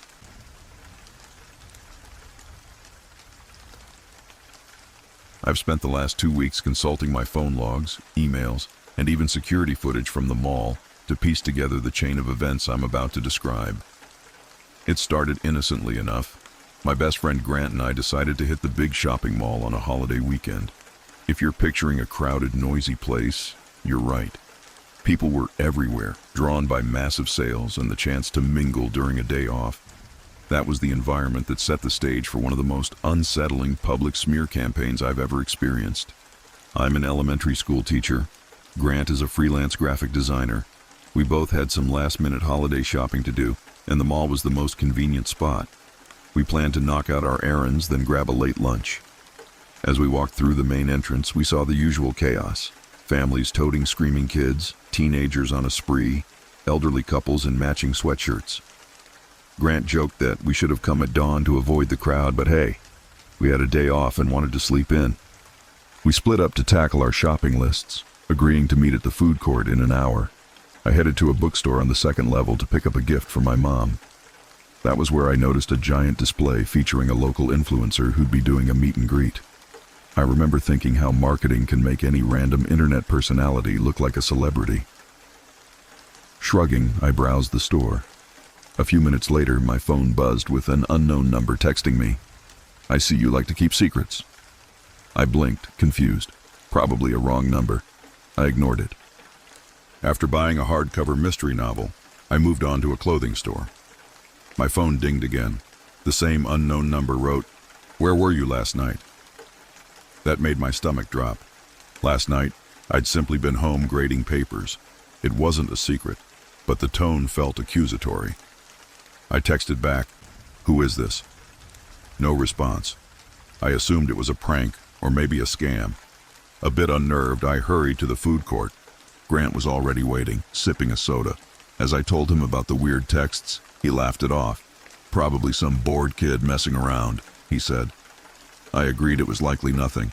We grabbed food, found a table, and started chatting about weekend plans. Then, mid-conversation, my phone buzzed again. The unknown number had sent me a photo of myself sitting at the very table I was occupying. It was taken from a slight distance, angled down like from a second-floor railing. My heart lurched. I showed Grant, who went pale. "Someone's watching us right now," he muttered. We both looked around, scanning the throng of shoppers. Hundreds of people. Any one of them could be the photographer. We jumped up, searching for a suspicious figure, but everyone looked normal. Teens snapping selfies, families munching on fast food. My phone buzzed. "You can't hide forever. It's time people learned the truth." That's when I realized whoever this was might be orchestrating a public smear or a blackmail. I had no skeletons in my closet. But how do you prove your innocence if someone is determined to trash your reputation? Grant and I decided to confront it head on. He's good with tech, so he tried tracing the number, but we only got a generic region code. We scoured the upper level, checking vantage points where the photo could have been taken. No luck. We considered leaving, but then came a second wave of chaos. A video posted online, apparently featuring me. The link was texted to my phone. I opened it, and my heart sank. It was a doctored clip that looked like me rummaging through kids' backpacks in a classroom, as if I were stealing. The camera angle was from above, so the face wasn't super clear, but it resembled me enough to cause trouble. A caption read, "Local teacher caught stealing from students." I'm not tech savvy enough to instantly prove it was fake, but I knew it was. The classroom layout didn't match my actual room, and the lighting was off. But in the heat of the moment, I panicked. If that got circulated widely, my teaching license could be at risk. My phone buzzed again. "Meet me by the North Atrium bathrooms if you want to stop this from getting out." Grant and I hustled there, weaving through crowds. The holiday vibe around us felt perverse given my crisis. Kids with balloon animals, a live Santa Claus waving at passers-by, Christmas tunes blasting overhead. My heart was racing so hard I barely heard the music. When we reached the bathrooms, we stood awkwardly near the sign that said "No loitering." People came and went. No one approached us. Then, an older woman stepped out of the family restroom and dropped a small slip of paper at my feet. She walked away without looking back. On the paper, in messy handwriting, were the words, "Security kiosk, 10 minutes. Come alone, or I release everything." Grant insisted he come with me, but the note said to come alone. We worried that if we disobeyed, the smear campaign might get worse. We agreed on a plan. I'd go alone, but Grant would follow at a distance, ready to film or intervene if something got physical. I tucked the note in my pocket and headed for the security kiosk near the south entrance. 2 uniformed guards were there, busy assisting a frantic mother whose child was missing. I hovered nearby, glancing around, waiting for my blackmailer to reveal themselves. My phone vibrated again. Inside the supply room, door on the right. I saw a door behind the guards labeled, "Authorized personnel only." My palms were sweaty. I told the guards I needed help, but they brushed me off, saying they were dealing with a lost child emergency. Unhelpful at best. I inched over to the door, turned the knob, and it opened. The supply room was a narrow, cluttered space with boxes of mall pamphlets, cleaning supplies, and extra signage. Dim fluorescent light flickered overhead. I stepped in, heart thudding. A figure with a hood up stood in the corner, rummaging through a folder. As I approached, they shoved a handful of papers toward me. Screen captures, photos, all doctored images that depicted me in various compromising scenarios. Stealing from a store, forging signatures, even screenshots of fake chats. My jaw dropped. The figure's voice was distorted, like using a phone app. They told me they were a blackmailer who specialized in reputation sabotage. They claimed they'd been hired by someone who wanted me ruined, but I could buy them out or do certain favors to make it go away. I was trembling. "This is insane," I said, trying to keep my voice down. The figure chuckled coldly. "I can drop this package on social media. Imagine your school district's reaction." My mind raced. Was it a parent who hated me? A disgruntled ex-colleague? The figure refused to say who. They demanded a lump sum of money, or any valuable I could put together fast. I had little in my checking account. "I'm a teacher, for God's sake," I hissed. They sneered. "So, sell your car, take out a loan, or do me a favor.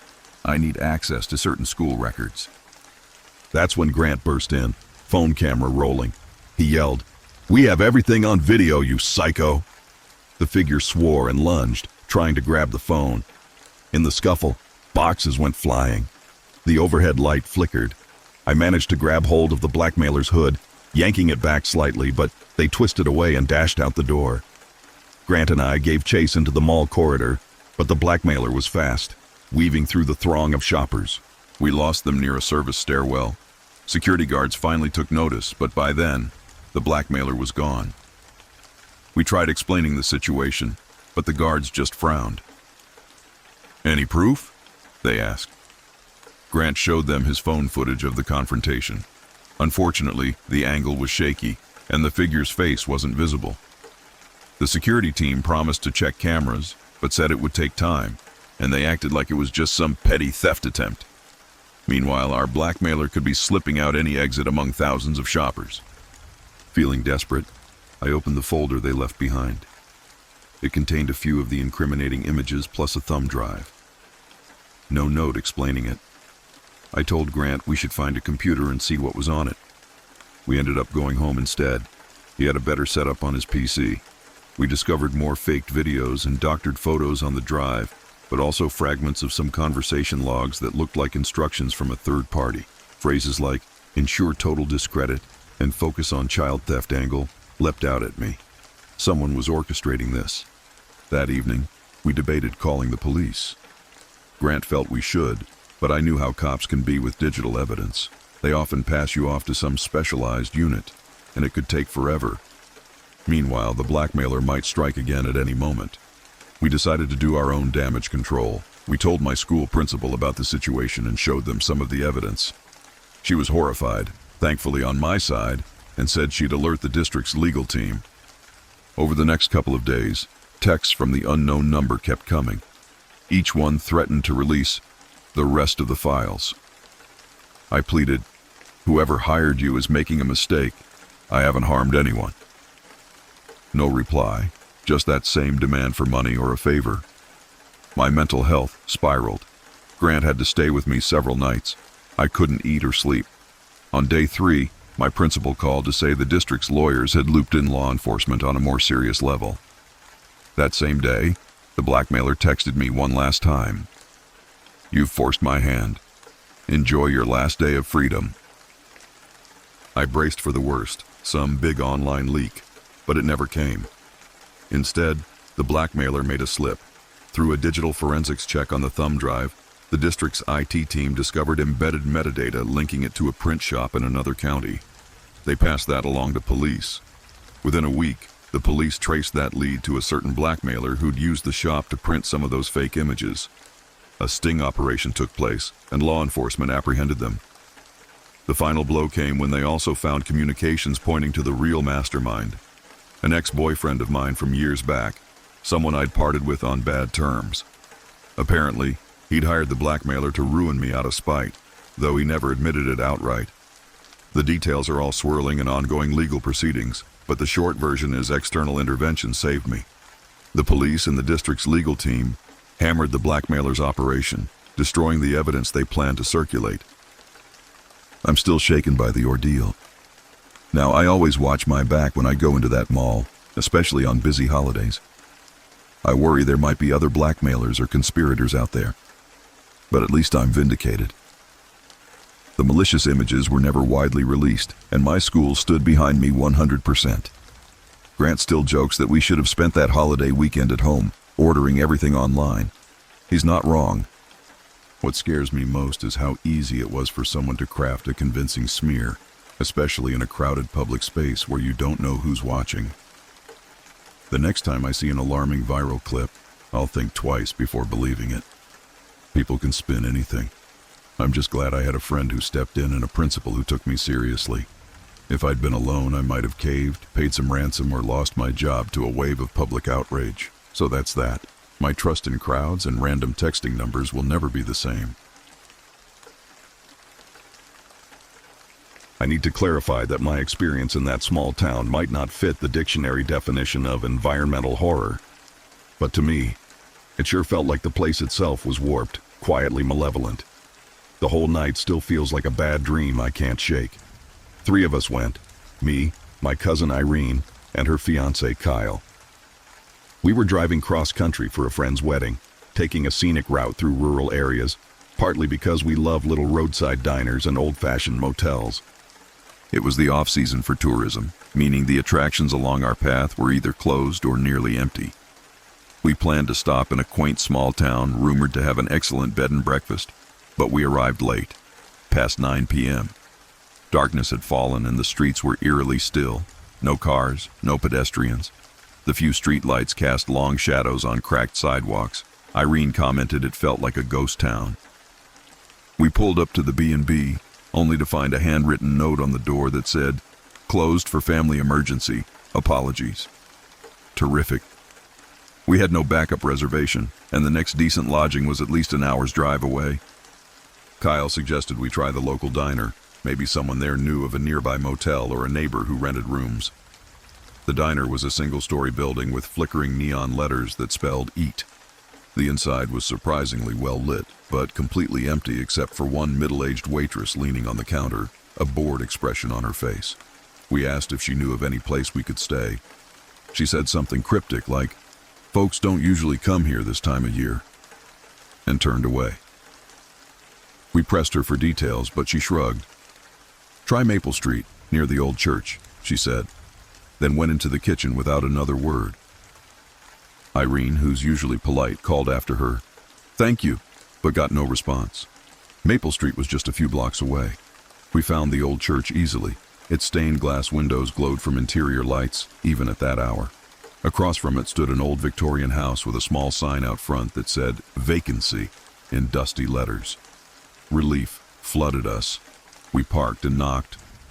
A tall, thin man opened the door, wearing plain clothes that felt outdated, like from a different decade. He flashed a welcoming smile that didn't quite reach his eyes, and introduced himself as Bryce, caretaker of the property. He said they hosted travelers on occasion. The rate was cheap, so we agreed. He showed us to our rooms on the second floor. The place smelled musty, but we were too tired to care. That's when Irene noticed someone peeking at us from the end of the hallway, a woman with braided hair, standing partially behind a door. The second Irene looked her way, she slipped out of sight. We shrugged it off as another guest or family member. Bryce told us to sleep well, see you at breakfast. I remember him adding, "The church bells ring at midnight, don't be alarmed." I thought that was odd, but maybe it was a local tradition. At around 11:50 p.m., we were in our respective rooms. Mine was next to Kyle and Irene's, reading or scrolling our phones. I heard a soft knocking sound in the hallway, like someone tapping on the walls. I got up to check, but the hall was empty. Then, At exactly midnight, the church bells did ring, soft chimes that reverberated through the still night. Immediately after, the lights in my room flickered. I chalked it up to old wiring, but then I heard hurried footsteps outside. I opened the door a crack and saw that woman with the braided hair rushing past, her eyes wide, muttering something. It sounded like, "It's starting." I decided to knock on Kyle and Irene's door, but there was no answer. Maybe they were asleep, or maybe they had gone downstairs to find Bryce. I went downstairs myself. The house's main floor was dimly lit by a single lamp. No sign of Bryce, no sign of the braided hair woman.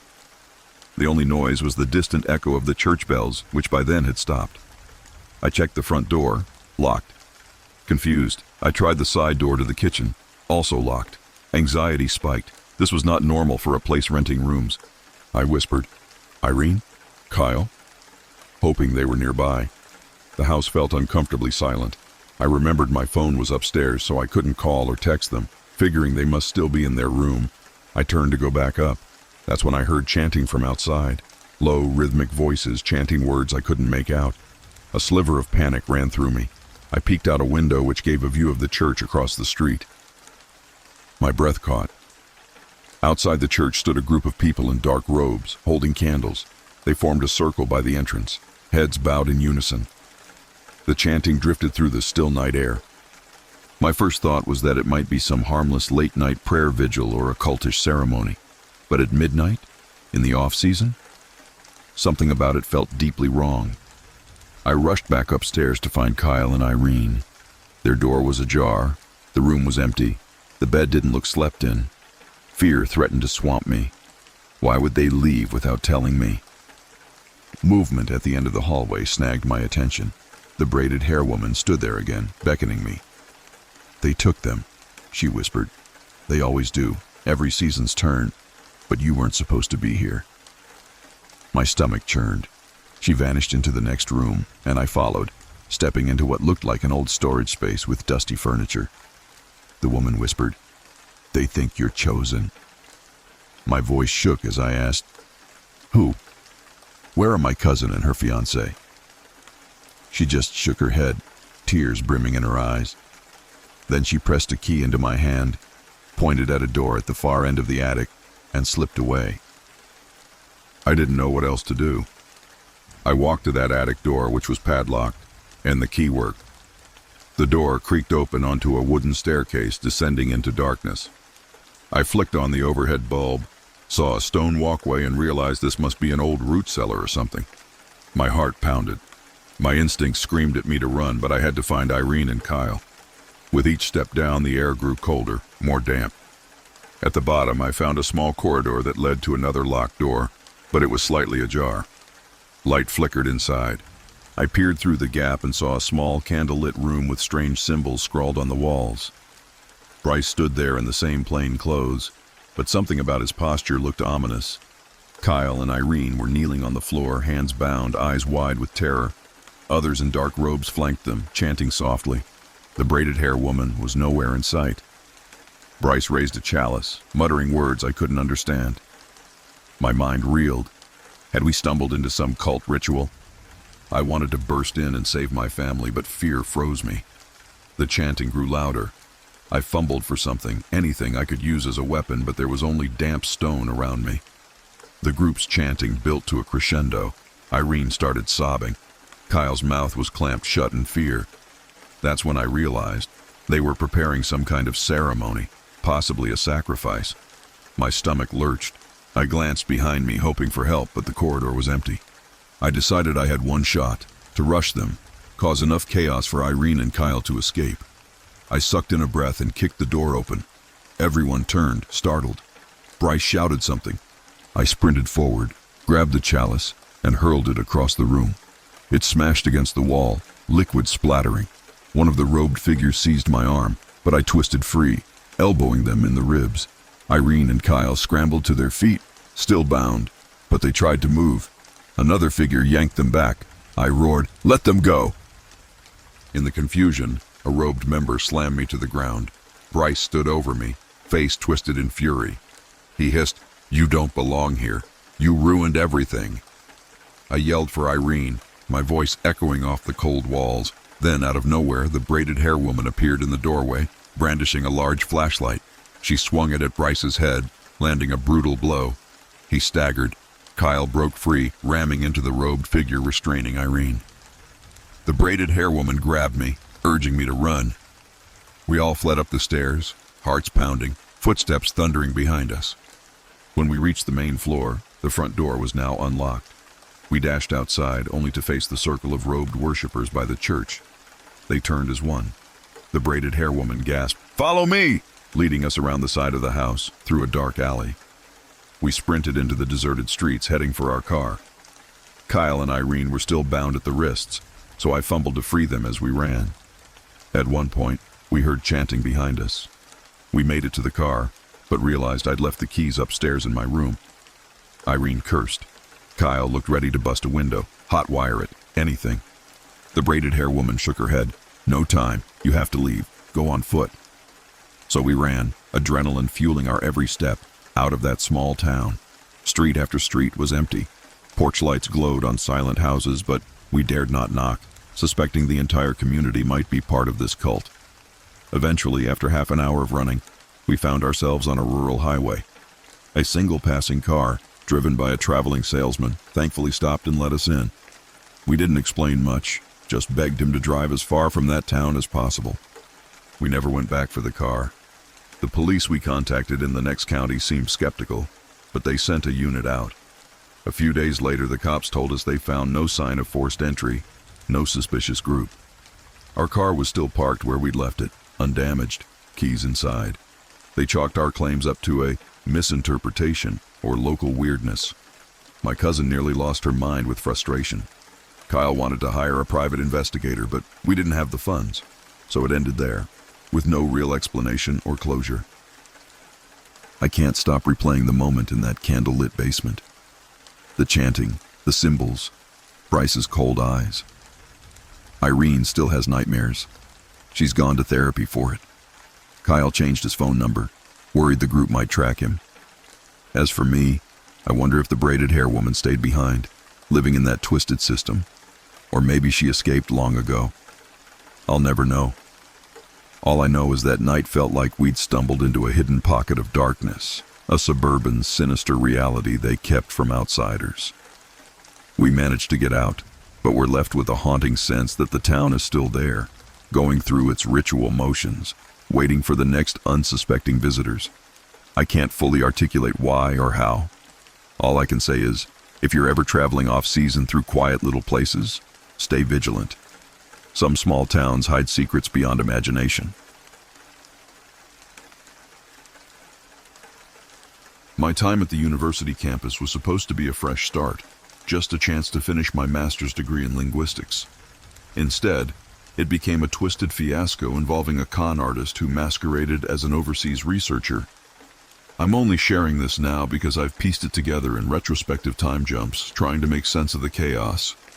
I arrived at the campus in mid-August. Construction projects were everywhere. New dorms, new labs, all behind chain-link fences and orange cones. The campus was half torn up, making it confusing to navigate. I'm not new to universities. I did my undergrad at a bigger institution, so I expected some hassle, but this place felt like a maze, especially with my schedule. I was working part-time at the campus library and taking morning classes. My daily routine involved weaving through half-closed walkways, listening to drilling noises, and trying not to trip over loose cables. About 2 weeks in, I met someone who introduced themselves as Dr. Matteo Russo, a visiting scholar from Italy. He approached me in the cafeteria after overhearing me speaking Spanish to a friend. I'm half Colombian, and he started chatting in what I thought was Italian. I only understood bits, but I was intrigued. He claimed he was researching cross-linguistic influences in bilingual communities. Sounded legit, and as a linguistics grad student, that's right up my alley. He invited me to help him with some preliminary surveys, which he said would be credited in a future publication. I was flattered. Over the following weeks, I helped Dr. Russo gather data. He'd asked me to distribute questionnaires to various students, particularly those who spoke more than one language. Everything seemed above board, aside from occasional language barriers between us. His English was decent but not perfect, and I don't speak Italian well, so we had some comedic misunderstandings. Or so I thought. I chalked it up to cultural differences. Then, I noticed odd behaviors. He'd ask for personal details about students, not just their linguistic background, but also their addresses, financial info, even passport details if they were international. Whenever I questioned it, he'd wave it off as necessary for comprehensive data. My gut twitched, but I kept telling myself he was the scholar, not me. Time jumped to mid-semester. The construction on campus had escalated. Several building entrances were temporarily closed, forcing me to take long detours. One afternoon, a professor I'd never met cornered me in the hallway. She asked if I was working for Matteo Russo. When I said yes, she looked alarmed. "There's no Dr. Matteo Russo on the faculty records," she said. My heart sank. She explained that no official visiting scholar by that name had been approved. I stammered that he had a guest ID badge, but she insisted it might be forged or borrowed. Confused and panicked, I tried calling Dr. Russo's phone number. It went straight to voicemail. I hurried across campus to the office he claimed to share with another professor, but the door was locked, and the nameplate read something else entirely. I started noticing how little evidence there was of his presence. No official profile on the university website, no references in department bulletins, nothing. Worse, the questionnaires I'd distributed had all been returned to me, and I'd handed them off to him personally. Now they were gone. That's when fear really kicked in. He had personal information about dozens of students, including some friends of mine. I decided to check the library's digital system, where I worked part-time, for any reference to Dr. Russo or his research. Nothing. It was like he didn't exist. That night, I barely slept. The next day, I confronted a campus admin in the linguistics department. She confirmed no visiting scholar by that name was on file. I realized I might have unwittingly participated in a con. My mind reeled with possibilities. Identity theft, scamming international students, maybe even something more sinister. I recalled something Dr. Russo had mentioned about meeting in the old library annex, which was undergoing renovation. He said he used a temporary workspace there. Summoning my courage, I sneaked into the annex after hours. The place was deserted, half lit by emergency bulbs. Dust sheets covered old shelves. Construction equipment was scattered around. I found the rumored workspace, a corner room near the back, locked with a flimsy padlock. Using a small screwdriver from my bag, I managed to pop the lock. Inside, I found a makeshift office, folding table, laptop, stacks of papers, and multiple passports from different countries. My blood ran cold. This was definitely a con operation. My phone buzzed, making me jump. It was a text from Dr. Russo. "Where are you? Need you to pick up forms from the cafeteria." I realized he had no idea I'd discovered his hideout. I took photos of everything, my hands shaking. Then I heard footsteps in the corridor. Panicking, I ducked behind a stack of old chairs. The door creaked open, and in walked Dr. Russo, still wearing that same friendly expression. He set down a bag on the table and began rifling through documents. I was alone, unarmed, in a locked area of the construction site, about to confront a possible criminal. But the anger at being duped pushed me forward. I stood up and said, "Dr. Russo, or whoever you are, you need to explain yourself." He spun around, eyes wild. For a moment, I saw genuine fear on his face. Then he forced a smile, speaking in rapid Italian, which I barely understood. I repeated, "Stop lying. You're not an official scholar. I want those questionnaires back, and I'm going to campus security." He grabbed for a small chest on the table, maybe to destroy evidence, maybe to pull out a weapon. Instinctively, I lunged and tried to slam the chest shut. We tussled, knocking over the table. Papers scattered. A laptop crashed to the floor. He swore at me in broken English. "You ruin everything." Footsteps pounded outside. Construction workers or security? I wasn't sure. He realized we weren't alone and made a break for the door. I chased him into the hallway. A security guard was there, drawn by the noise. Dr. Russo skidded to a stop, then spun back, running in another direction. I yelled for the guard to stop him, but the guard looked confused, caught between me and Dr. Russo. That gave the con artist enough time to dart through a side corridor leading to a construction zone. I sprinted after him, weaving between ladders and piles of drywall. My heart thundered with the fear that he might vanish into the night, taking all that stolen data with him. At the last moment, a second guard appeared from the opposite end of the corridor, shining a flashlight. Cornered, Dr. Russo tried to scale a partially built scaffold, but it was too flimsy. He crashed down, twisting his ankle. The guard pinned him, and I stood there panting. Another guard joined us, and they hauled him up, demanding an explanation. He hurled insults in multiple languages, though I recognized enough to know we'd caught him good. Campus security ended up calling the police. They arrested Dr. Russo, whose real name turned out to be something else entirely. He was a professional con artist wanted in multiple districts for identity theft and fraud. The questionnaires included personal data that he planned to sell on the dark web. Over the following days, the university worked with police to recover as much of the stolen info as possible. I spent hours giving statements, feeling both guilty and relieved. Guilty for helping him gather data, relieved that we stopped him before he did even more damage. I learned about his methods in fragments, time jumps, from hearing other victims' accounts, reading police reports, and recollecting my own experiences.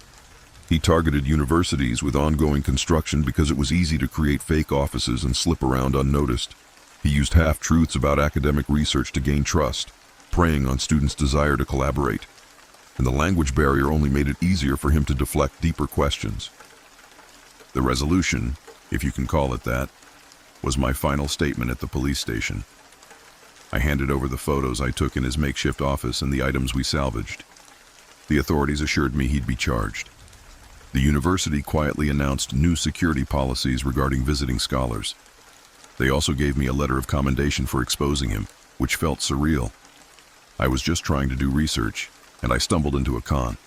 In the end, I escaped that immediate threat relatively unscathed, though I often wonder how many people he scammed before crossing my path. And I wonder what might have happened if I hadn't found his hideout. Would he have disappeared overnight, leaving me and countless others questioning our own involvement? I guess we'll never know. Now, when someone on campus claims to be a visiting scholar, I double-check their credentials. Once bitten, twice shy. At least I managed to break free of that twisted game with my academic standing intact and a stronger sense of caution. I'm still shaking as I type this, because the events I'm about to describe happened just a few nights ago. My city issued an evacuation order due to a chemical spill in an industrial zone on the outskirts of town.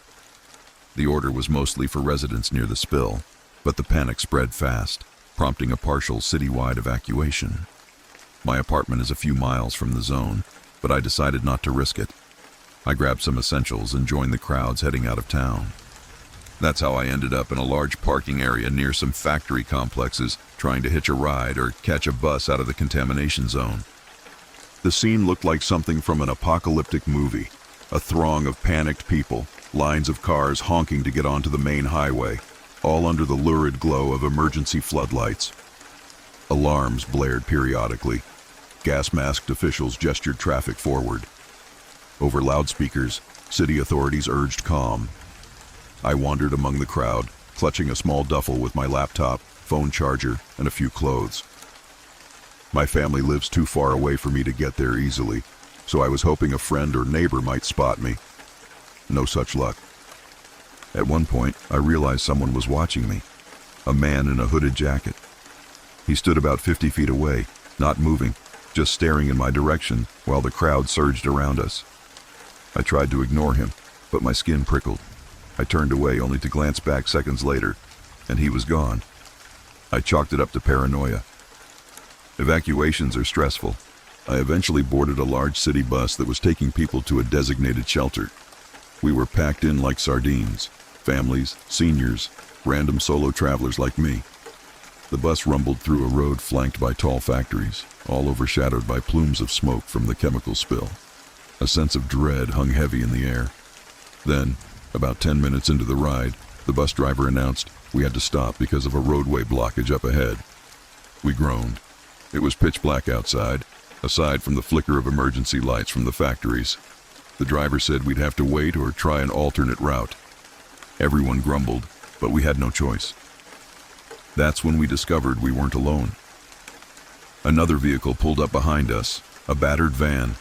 Out poured half a dozen men in dark clothing, wearing masks. They told our driver they had a faster route and offered to guide the bus. The driver hesitated, but we were desperate.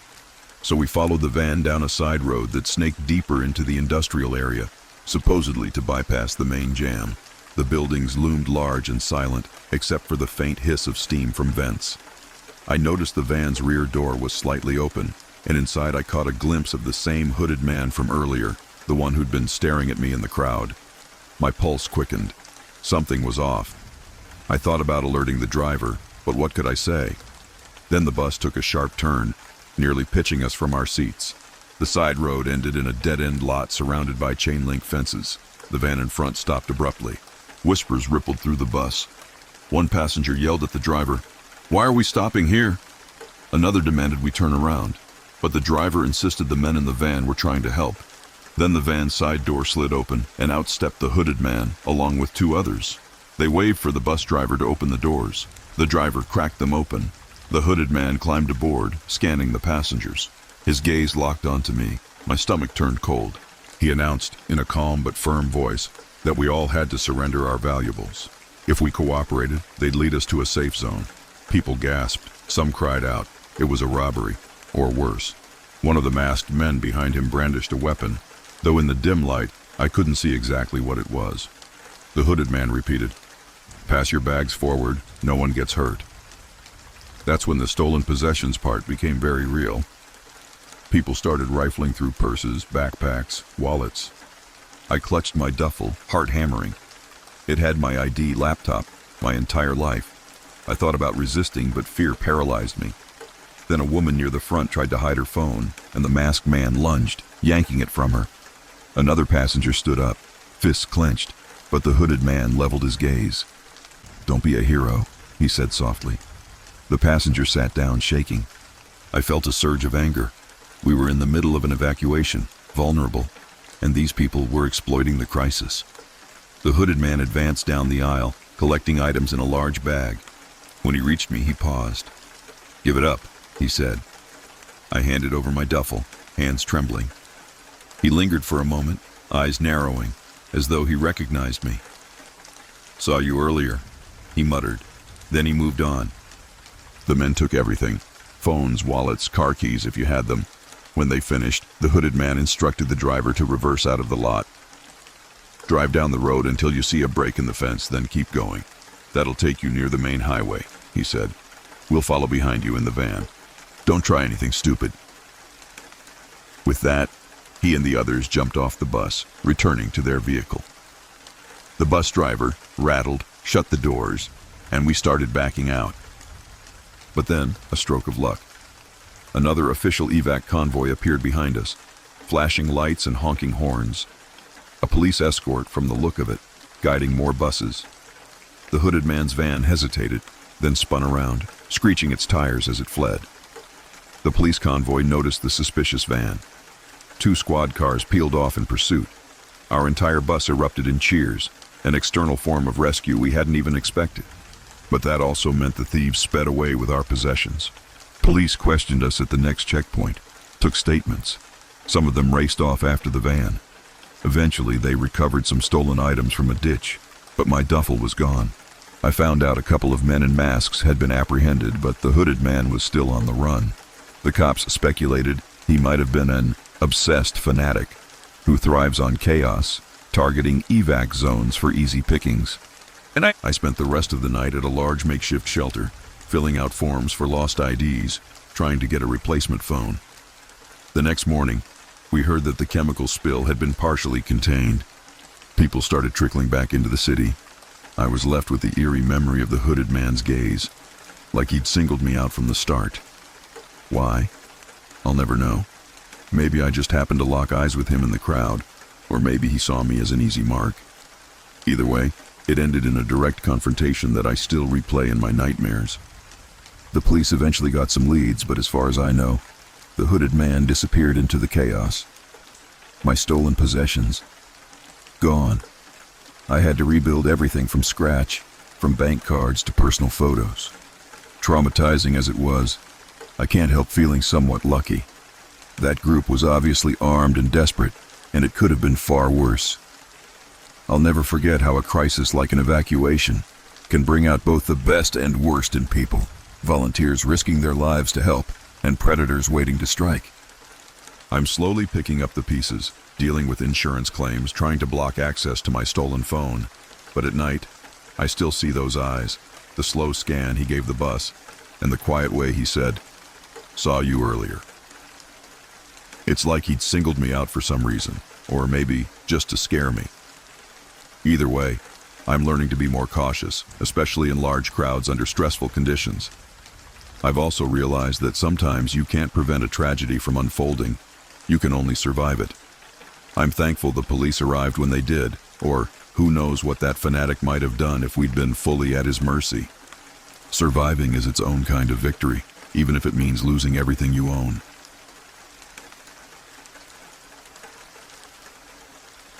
I've always prided myself on being prepared for anything. I keep a flashlight in my car, a first aid kit in my backpack, and I even took a self-defense course a couple of years ago. But nothing really prepared me for the day I walked into a 24-hour convenience store, thinking I'd just grab a quick lunch before heading back to work, and ended up in a full-blown hostage scenario. All because I happened to be in the wrong place at the absolute worst time. This happened a few months ago in broad daylight. My city was in the middle of a public service strike. Garbage collectors, transit workers, a bunch of municipal employees, and yes, apparently even some emergency operators were working on a skeleton staff. Nothing was functioning at 100%. Nobody was in the best mood. I was on my lunch break, driving a battered old sedan with a near-empty tank because the lines at the gas stations had been ridiculous that week. I stopped at a 24-hour store that was basically the only place not swamped, hoping to grab a sandwich and maybe use the bathroom. The first red flag should have been the near-empty parking lot, just a dusty white van parked close to the entrance. Normally at midday, that place would have a steady stream of customers, but I was in a rush and not really thinking about it. I pushed the door open and saw only one other customer, a guy in a worn denim jacket, browsing magazines. The cashier, a lanky teenager, barely glanced up from his phone. I went straight to the cooler section, picked out a cheap sandwich, and moved toward the back to see if they had any half-decent fruit. That was when I heard raised voices at the front. It sounded like the cashier was telling the man in denim to calm down and put that away. My instincts flicked on. I set my sandwich down and inched forward to see what was happening. The denim guy had pulled out a gun. He was pointing it at the cashier, voice shaky but furious. I heard him say something about, "I just got out," and "I'm not going back." My gut twisted. I realized he might be an ex-convict who was desperate or unhinged. My heart pounded so loud I thought he'd hear it. I was stuck in a corner aisle, half hidden behind shelves of chips. The cashier's face had gone pale. He raised his hands, stammering that he didn't want any trouble. Then the man demanded money from the register. The cashier opened it, stuffing bills into a plastic bag, all while the gun trembled in denim guy's hand. I glanced at my phone, but the moment I pulled it out, I realized I had no signal. Because of the ongoing strike, some cell towers were reported down or malfunctioning. No wonder the store was so empty. Nobody wanted to risk traveling in these weird conditions. I prayed that once the ex-con got the money, he'd bolt, but fate had other plans. A second person entered the store, someone older, with a big jacket.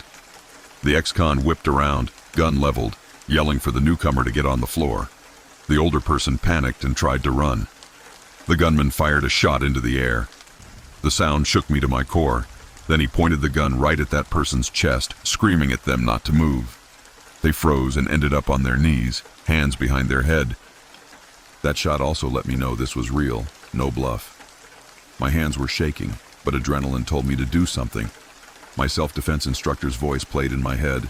If you can hide, hide. If you can flee, flee. Only fight if there's no other option. Right then, I was pinned down behind a row of shelves, partially visible if the gunman came around the corner. I decided the best chance was to stay hidden, at least until I could see a way out. Minutes crawled by. I heard the man yelling about needing a ride. He demanded the cashier's car keys, but apparently the cashier didn't drive. He cursed. Then he asked about the older customer. Did they have a car out front? I heard them stammer something about hitching a ride with a friend, so they had no car either. This ramped up the gunman's frustration. I realized my sedan was the only other vehicle outside aside from that dusty white van. My breathing nearly stopped. If he saw me or found out it was my car, he might force me to drive. Suddenly, he shouted, "Anyone else in here? Show yourself." My heart hammered. I debated staying hidden, but if he found me unexpectedly, that could set him off. Another part of me thought maybe I could talk him down, or at least not provoke him. As I hesitated, he marched down an aisle, closer. I saw the barrel of the gun come into view at the end of the row. I had to act. I stepped out, hands up, voice trembling. "I'm here. Please don't shoot." He jerked the gun toward me, eyes wild. "You got a car?" he demanded. I nodded. "Old sedan. It's out there. I can give you the keys." He motioned for me to move to the front of the store, forcing me behind the counter with the cashier and the older customer. My pulse roared in my ears. I felt helpless. At that point, it was a hostage scenario. He wanted me to drive him somewhere, presumably out of town or away from the strike zone. But I only had about a quarter tank of gas left, which wouldn't get us far. I tried to explain that, hoping he'd realize it wasn't worth it. Instead, he grew more agitated. "We'll make it far enough," he said. "Then we'll find more gas." While we were pinned there, he started rambling about how he'd been released on parole, how the system was rigged. His voice cracked as he mentioned his daughter. He was furious and scared at the same time. Part of me felt pity, but the rest of me was terrified. It felt like any sudden move could set him off. He ordered the cashier and the older customer to lock the door from the inside and sit on the floor. Then he herded me toward the front door, gun pressed into my back.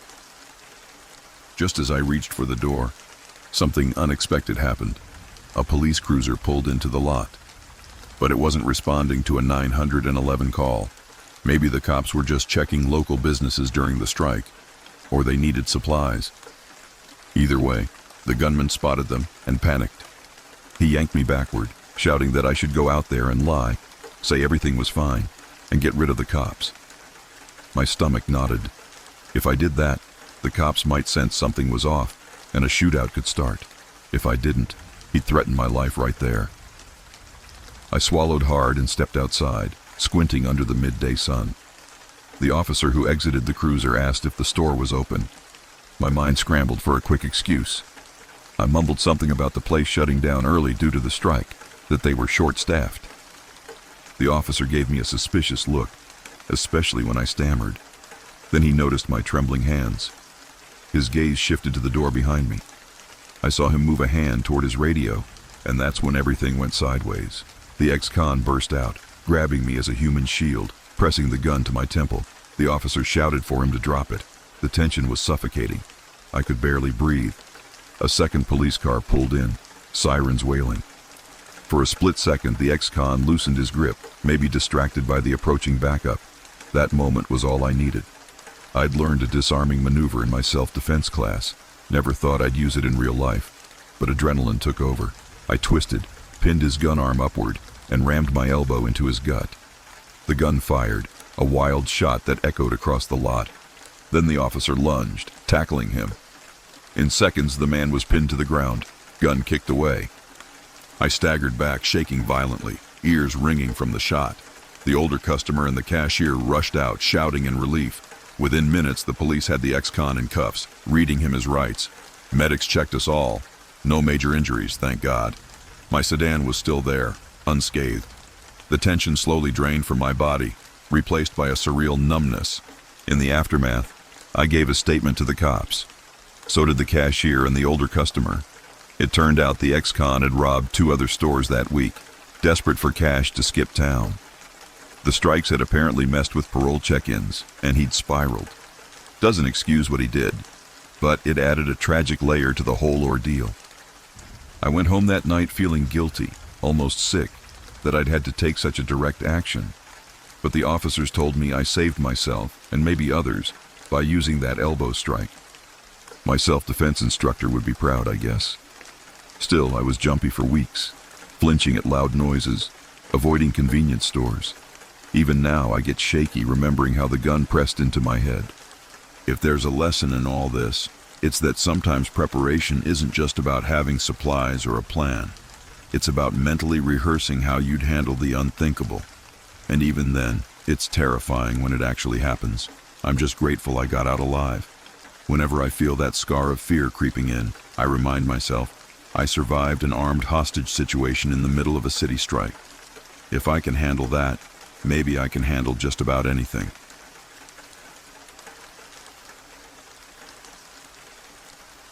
A few weeks ago, my coworker Tasha and I found ourselves caught in a situation at our office building that escalated over several days.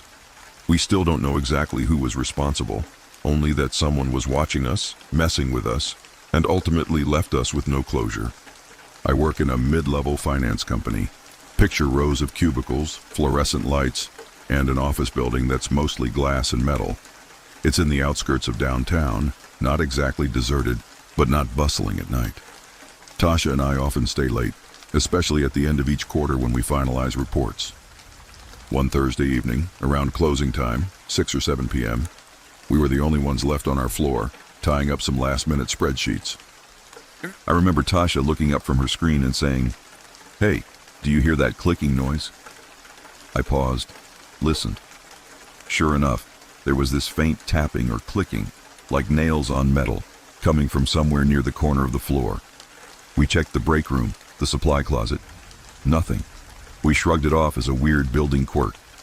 The next day it happened again around 6:30 p.m. This time it was louder, and Tasha swore it sounded like someone tapping on the air vents. We joked about it being a raccoon or something. But then, as we headed to the elevator around 7, we found a single file folder on the floor. The label read, "Drafts," which could mean anything in a finance office, but inside was just a blank piece of paper. Odd. We placed it on the nearest desk, figuring someone dropped it. We didn't think much of it. On Monday, the tension escalated. We stayed late again. I had to fix some accounting errors, and Tasha was triple-checking data. Around 7:15, the overhead lights flickered, then stabilized. Moments later, that clicking noise returned, more pronounced. We traced it to a vent near the supply closet. Tasha stood on a chair, trying to peek inside the vent grill, but it was too dark. I half laughed, half shuddered. Maybe it's some maintenance worker messing with us. She wasn't amused. As we headed out, we noticed a new detail. A stack of shredded documents in the recycling bin by the break room. Normally, the cleaning crew empties that daily, so it struck me as strange. I pulled out a handful of strips. They seemed to be official records, names, numbers, references to accounts. Someone had destroyed evidence, but of what? The rest of the building was already locked down for the night, so we just left. I told Tasha we'd show it to our manager in the morning. Tuesday morning, we approached our manager with the shredded strips. He frowned, saying they looked like old files that should have been disposed of properly, but he wasn't sure who did it.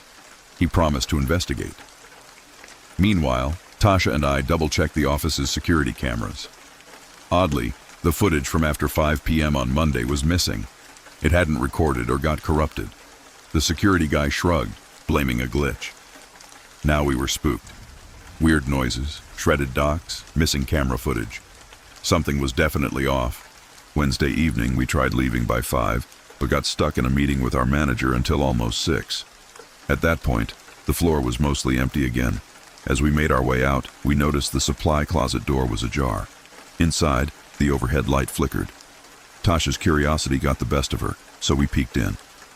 Lying on the floor was another file folder, labeled Confidential. This time, the folder contained an unrecognizable photo of a random hallway, definitely part of our building, but not our floor. Tasha and I looked at each other, hearts pounding. We realized we might be dealing with an unknown person who had a motive to intimidate or manipulate employees. But why us? We set the folder on a shelf and tried to leave. As soon as we stepped into the hallway, a figure bolted from around the corner, footsteps echoing. Tasha called out, "Hey!" but they disappeared behind the elevator bank. We ran after them, only to see the elevator doors close. The panel read B for basement, a level usually reserved for maintenance and storage. We were done messing around. We decided to talk to building security, but they brushed us off. saying the basement was accessible only by staff with special badges. They had no record of unauthorized entry. They also downplayed the missing camera footage.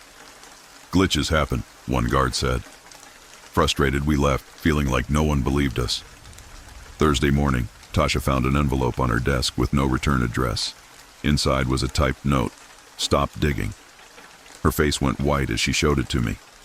We knew we had to escalate this. Our manager started taking it seriously then, especially after Tasha threatened to involve external authorities. He said he'd email building management for a thorough investigation.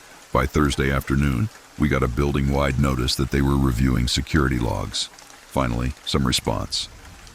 But that same evening, as Tasha and I were about to leave, again around closing time, the power on our floor flickered off entirely. The emergency lights kicked in, casting everything in a dim glow. We grabbed our phones, using them as flashlights, and tried to head for the stairs. The elevator was out. As we turned a corner, we saw a silhouette slip into an office. Mustering courage, we followed, phone lights shaking in our hands. Inside the office, it was empty. We scanned around, then realized there was a side door leading to a small conference room. We moved carefully, adrenaline pulsing. That's when the overhead lights blazed back on, startling us. We heard footsteps behind us. Our manager, accompanied by a building security officer. They demanded to know what we were doing. We explained we saw someone. The security officer checked the conference room. No one there. The windows were sealed. It was like the intruder vanished. Our manager looked unconvinced, as if we'd spooked ourselves in the dark. Tasha argued that we had real evidence. The notes, the shredded documents, missing footage. But the security officer said there was no sign of forced entry. We were furious. They basically implied we were overreacting. Friday came with no new clues. Tasha and I tried to keep our heads down. Around midday, we got a call from HR. Someone had filed a complaint against us, claiming we were accessing unauthorized documents. The complaint was anonymous, but it mentioned the time we rummaged in the recycling bin and found shredded papers. Talk about twisted. It felt like we were being framed, or at least discredited. Our manager told us to leave it in HR's hands, that everything would sort out. Meanwhile, we were told not to investigate further. That night, day 5 of this slow, creeping nightmare, Tasha and I stayed after hours again, determined to figure out who was behind this. Probably not the smartest move, but we felt cornered. We split up. She took the east wing, I took the west, searching for anything unusual. My heart thudded with each step over the carpeted floor. The building was eerily quiet. That's when I heard rummaging sounds from a corner office. I approached slowly, phone camera ready.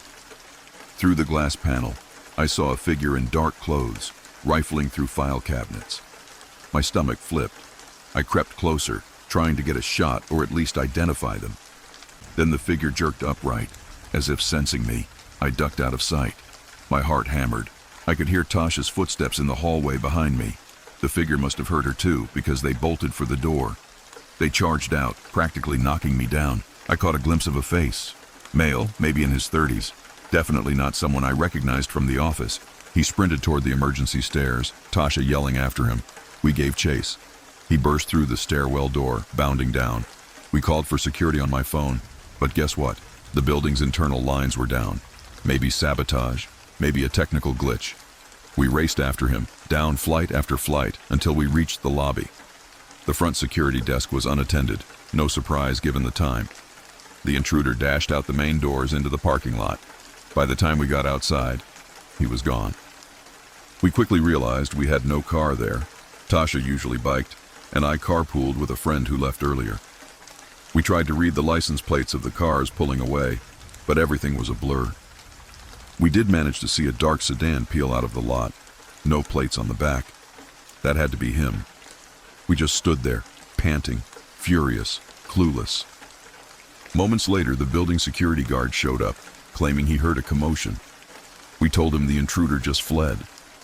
The guard looked genuinely shocked, like he actually believed us for the first time. We marched back in, determined to see if we could find what the intruder had stolen or destroyed. Turns out, the office he was in belonged to a higher-up who rarely used it. Some old file cabinets were open, but we had no idea what was missing. No official records were kept there, or so the admin said. When we checked the security cameras, the relevant footage was mysteriously corrupted again. In the days that followed, Tasha and I faced a swirl of rumors. That we were meddling, that we'd invented a conspiracy, or that we stumbled onto something big, embezzlement or insider trading, and someone was out to silence us.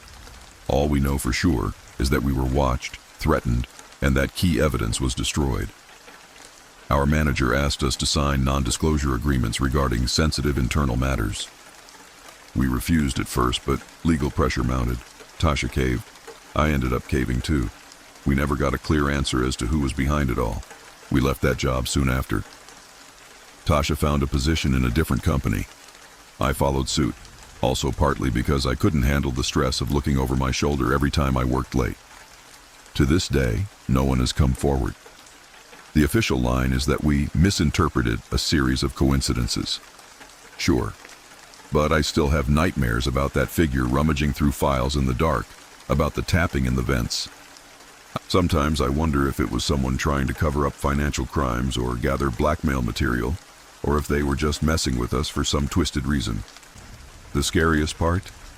We'll never know. Our departure from the company ended our direct involvement, but it left a bitter taste, and a lingering sense that the truth is still out there, locked in some corrupted footage or shredded documents waiting to be exposed. Tasha and I keep in touch, but we rarely talk about those nights. Maybe it's safer that way.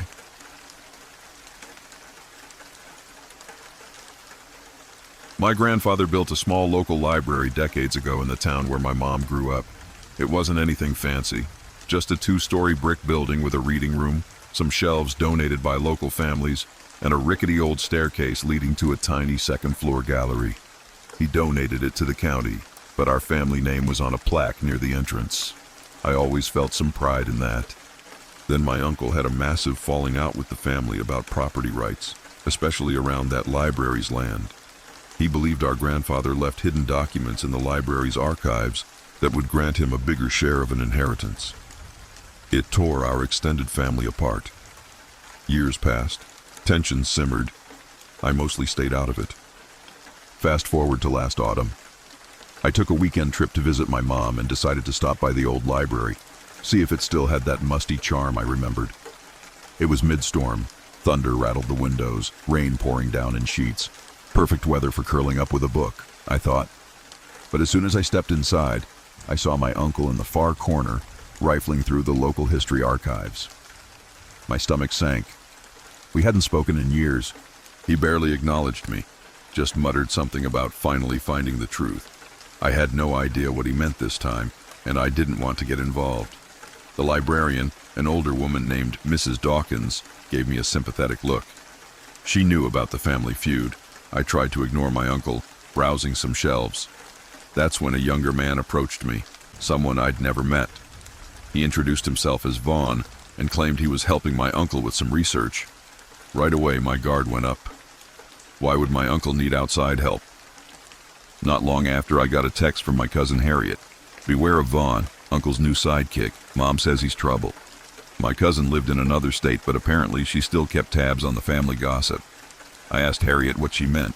She only replied, "He's looking for leverage. Don't trust him." So there I was, stuck in a small library on a stormy day, with my uncle and a suspicious guy rummaging around. I tried to mind my own business, flipping through an old photo album of the town's founding. The storm raged on, lightning flickering outside. Mrs. Dawkins eventually locked the door, citing the severe weather. That left just me, my uncle, Vaughn, a middle-aged couple reading newspapers, and Mrs. Dawkins herself. A small group, effectively trapped until the storm passed. My uncle started asking Mrs. Dawkins pointed questions about older donation records. She looked uneasy. She said some archives were sealed, only accessible with county permission. My uncle grew agitated, insisting he had a right to them. Vaughn hovered behind him, wearing a smirk that made my skin crawl. I decided to intervene, politely suggesting we all calm down. My uncle snapped at me. "Keep out of this. You never cared about your grandfather's legacy." The older couple glanced over, concerned. Mrs. Dawkins tried to defuse the situation by offering to check the back room for any relevant documents. She disappeared through a door behind the counter. The library was quiet except for the rain pounding on the roof. Thunder rumbled, rattling the glass. I tried to sit down and distract myself with a book, but the tension was thick. Then the lights flickered. The storm had apparently knocked out something, leaving us with just emergency lighting. My uncle and Vaughn slipped into the staff-only area, presumably following Mrs. Dawkins to rummage further. The middle-aged couple politely told me they were leaving, but the door was locked. They couldn't get out. They shot me an apologetic look as if to say, "We want no part of this." I decided enough was enough and went to find Mrs. Dawkins, worried that my uncle might be harassing her. I found her in a cramped back room with old file cabinets. My uncle and Vaughn were rifling through them, not even paying her any mind. She looked near tears. "They won't listen to me," she whispered. I told them this was illegal. My uncle snorted, saying, "Illegal to claim what's rightfully ours." All of a sudden, Vaughn froze, pulling out a sealed envelope from the back of a drawer. He gave my uncle a triumphant nod. My uncle's eyes lit up. They opened it and scanned the contents. My uncle's face fell. "This changes nothing," he spat, crumpling a page. Vaughn tried to snatch it back, but my uncle stuffed it in his jacket pocket. Their frustration was palpable. Vaughn hissed that there had to be more. Mrs. Dawkins pleaded for them to leave the archives alone. When my uncle ignored her, she threatened to call the sheriff. Vaughn smirked. "Phone lines are probably down in this storm," he said. Sure enough, the landline on the desk had no dial tone. My cell showed no service, likely from the storm. We were stuck. I tried to reason with my uncle, reminding him that no envelope in a library archive was worth terrorizing people over. He glared at me, fists clenched. "You don't understand the damage done to me," he growled. Just then, the older couple appeared, having overheard. They tried to side with me, telling my uncle to calm down. Vaughn turned on them, stepping forward aggressively, spouting something about, "Mind your business." The couple retreated. The situation felt like a powder keg about to blow. At that moment, Harriet texted me again. "False allies. Watch your back." My pulse jumped. Was she implying Vaughn was using my uncle to get something else? Possibly. If so, that meant the real threat might come from Vaughn, not just my uncle's obsession. The power flickered again, and the back room plunged into darkness. We fumbled for flashlights, eventually finding one. Vaughn used his phone's flashlight while rummaging through more cabinets. It was surreal, standing there in the gloom, the storm raging, thunder echoing in the distance. My uncle grew more desperate, tearing through boxes. Mrs. Dawkins was at her wit's end, near tears. The older couple hovered by the door, uncertain whether to intervene. I reached out to my uncle, gently placing a hand on his arm. He turned to me, eyes wild, but I spoke softly, trying to remind him we were family, that maybe we could talk this out somewhere else. He seemed to waver. Then Vaughn snarled, "Don't listen to them. We came here for a reason." He brandished a handful of old documents proclaiming it was proof of hidden inheritance or misappropriated land. I couldn't read them in the dim light, but it looked official enough. My uncle and Vaughn argued. My uncle insisted he had enough now to challenge the rest of the family. Vaughn demanded a cut or some arrangement. It was a swirling chaos of greed and paranoia. I was caught in the middle. Meanwhile, Mrs. Dawkins kept whispering apologies, as though this was somehow her fault. All at once, my uncle tried to leave with the documents, but Vaughn grabbed his jacket, demanding his share. My uncle shoved Vaughn, knocking him into a dusty filing cabinet. Papers scattered. The older couple gasped. I tried to separate them, but Vaughn pushed me away. He pinned my uncle against a shelf, hissing that he wouldn't leave empty-handed. My uncle wrestled free, lashing out with an elbow. They toppled boxes, nearly crushing Mrs. Dawkins, who shrieked. In the melee, I saw a flash of movement at the door.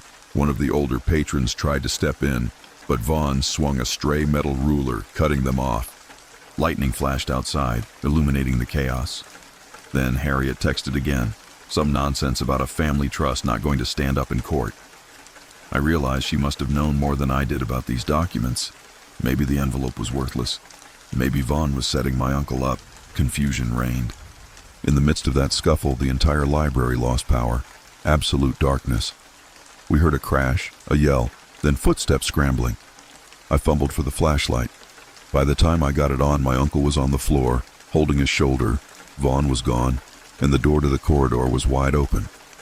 The older couple hovered in shock. Mrs. Dawkins rushed to help my uncle. He hissed in pain, but said he was okay. The envelope was missing, presumably taken by Vaughn. We managed to help my uncle to a chair. Rain continued hammering the windows. By the time we got to the main entrance, the older couple in tow, Vaughn was nowhere to be seen. The door remained locked from the inside, but the side door leading to an alley was ajar, letting in a flood of rainwater. He must have escaped. The storm died down eventually, and we all filed out in a tense hush. My uncle told me he lost the documents, that Vaughn had tricked him with promises of big revelations. Now my uncle had nothing but a bruised shoulder. Mrs. Dawkins was rattled, saying the library was closing indefinitely for repairs, and maybe to avoid further family drama. The older couple just wanted to forget it ever happened. No one pressed charges, mostly because it would blow up into a bigger family scandal. My uncle left town soon after, rumor being he's searching for Vaughn, or the missing envelope. Harriet told me she heard Vaughn tried to blackmail my uncle with worthless leads. So in the end, no one won. The library reopened weeks later, the damage repaired, but the feud remains unresolved. We have no idea if Vaughn still plans some kind of vengeance, or if he sold the documents to the highest bidder. Maybe they were meaningless. Maybe they weren't. People like neat endings, but real life rarely offers them. My family remains fractured. My uncle's bitterness hasn't gone away. The library stands as a silent witness to our drama, that plaque with my grandfather's name ironically shining near the entrance. Sometimes I think about that stormy day, how close we came to genuine violence over a bunch of dusty papers. I wish I had a final conclusion, but all I can say is, it's not over. Or maybe it never really began. Never.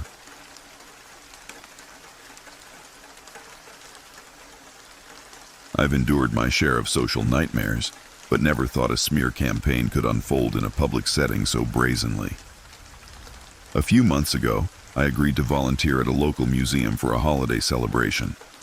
They were hosting a big event with interactive exhibits, children's workshops, and live performances. I love arts and history, so it seemed like a perfect way to give back to the community. The museum staff assigned me to greet visitors at the entrance and hand out brochures. Simple enough. I was excited to be part of something festive. The day of the event, the place was buzzing. Families poured in, excited to see the new exhibits. Everyone was in a cheerful holiday mood. I was stationed by a large banner that read, "Welcome to our winter gala." Around mid-morning, a man I didn't recognize approached. He wore business casual clothes, carried a fancy camera, and had a badge that said "Media Guest." He asked if he could take my picture for an article. I hesitated, but the museum staff had told us to cooperate with press coverage. So I agreed, giving a polite smile. He snapped a few shots, thanked me, and left. Strange, but not alarming. An hour later, he returned, filming with his phone.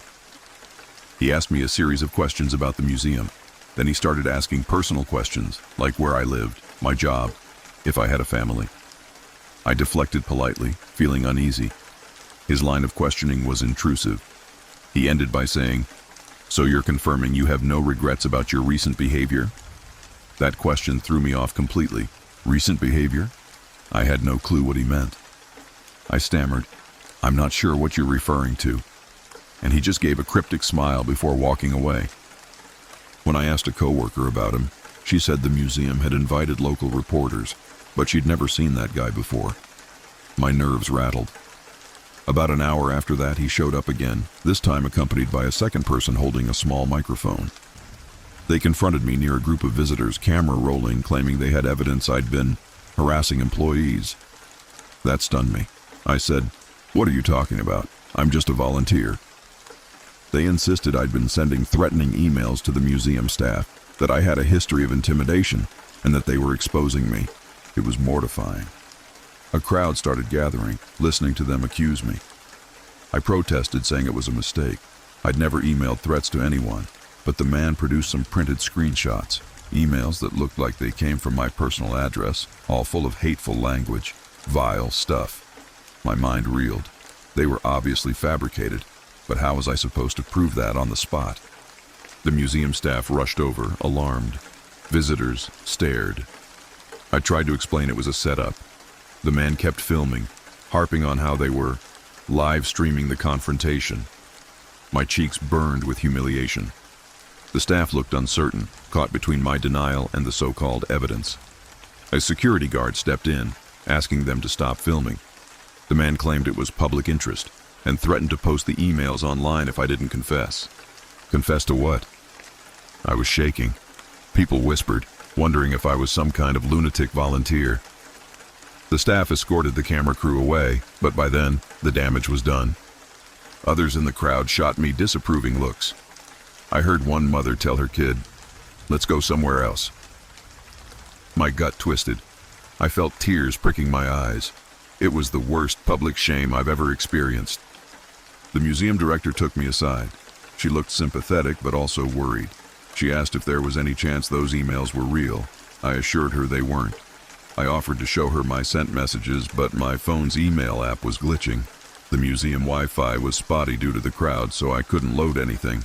Meanwhile, rumors spread among the staff, something about me being unhinged, sending threats. I overheard 2 docents whispering that I should be banned. I wanted to scream in frustration.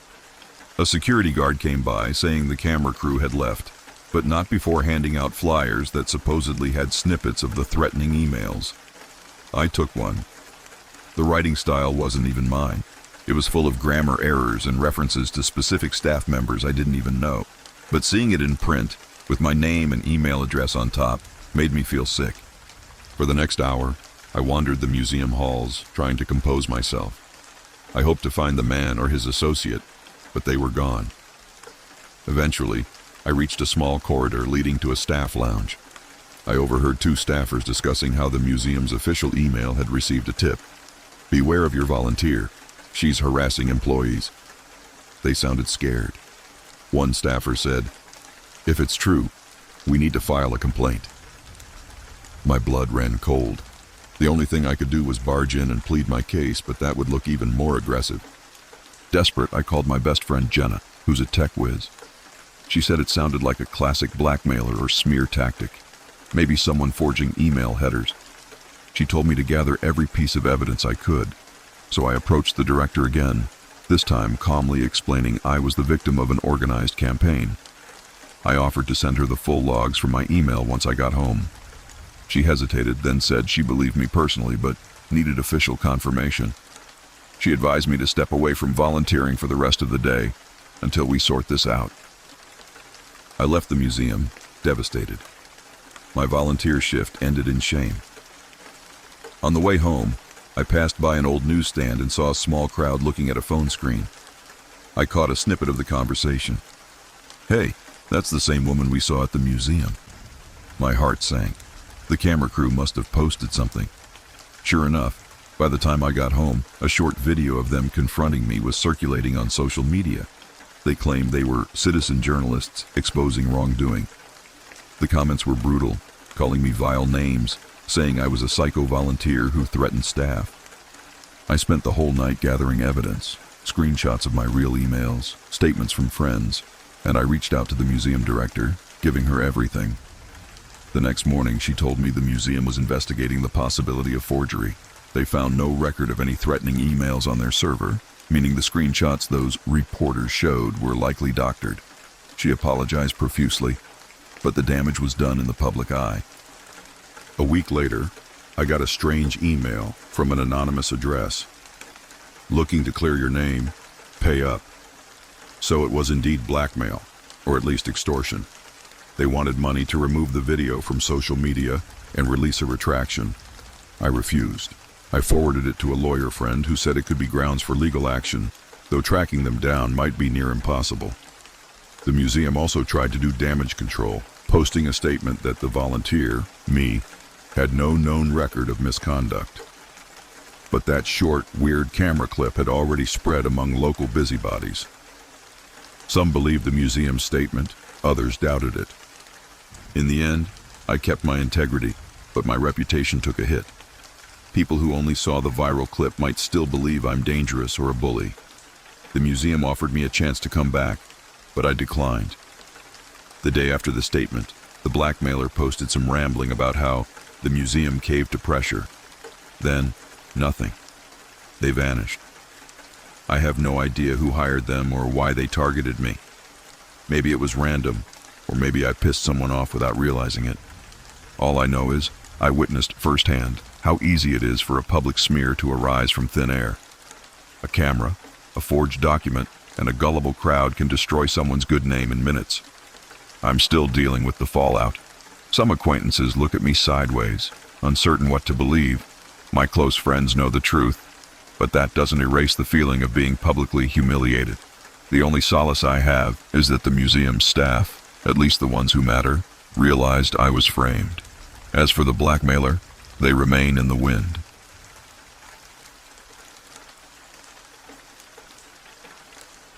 Last summer, I took a vacation to a coastal region that was supposed to be scenic and relaxing. Instead, I ended up in a small town that felt off from the moment I arrived. The weird part is, I wasn't alone. There was a whole crowd of travelers who got roped into some local festival that turned dark, and it all centered on a person with a frightening talent. They could impersonate anyone, or so it seemed, turning the entire community into a stage for their twisted game. I'd booked a group tour, ironically, because I thought safety in numbers was a good idea. About 20 of us from different parts of the country hopped on a minibus that took us from one picturesque spot to another. On day 3, we reached a small town with pastel-colored houses, quiet streets, and a lovely view of the ocean. The town was celebrating their annual Harvest of the Sea festival. Our guide said we'd stay there one night, enjoy the festivities, then move on. Immediately, something felt off. The townspeople were overly enthusiastic about new arrivals, giving out freebies, hugging strangers. The air smelled of fish and salt, typical for a coastal place, but there was an undercurrent of tension I couldn't place. The festival was set up in a large plaza where booths sold seafood and crafts, and a small stage featured local musicians. The sun was shining, the crowd was lively. At first glance, it looked harmless. That night, we gathered in the plaza for a dance performance. Our tour guide was supposed to keep us together, but the crowd was huge, making it easy to get separated. I ended up near the stage, next to one of my fellow travelers named Sasha. We watched the dancers whirl around, wearing masks resembling sea creatures. Then, from the corner of my eye, I spotted a figure drifting among the onlookers, wearing a hooded cloak. Their face was obscured, but they seemed to be studying the crowd, especially us outsiders. After the performance, Sasha and I tried to find the rest of our group. We discovered that half had wandered off to see a boat lighting ceremony by the docks, while the other half had gone to a bar. She got a text from our guide instructing us to meet back at the small inn we'd rented. We headed that way, only to realize we were being followed by the hooded figure. We'd look back, see them a few paces behind. Then they'd vanish around a corner, reappearing closer. My pulse sped up. Sasha grabbed my arm, whispering, "Let's hurry." When we finally reached the inn, most of our group was there, chatting excitedly about the festival. Our guide, a chatty woman named Marjorie, was nowhere to be seen. Then, a minute later, Marjorie strolled in, acting normal, except something about her demeanor was off.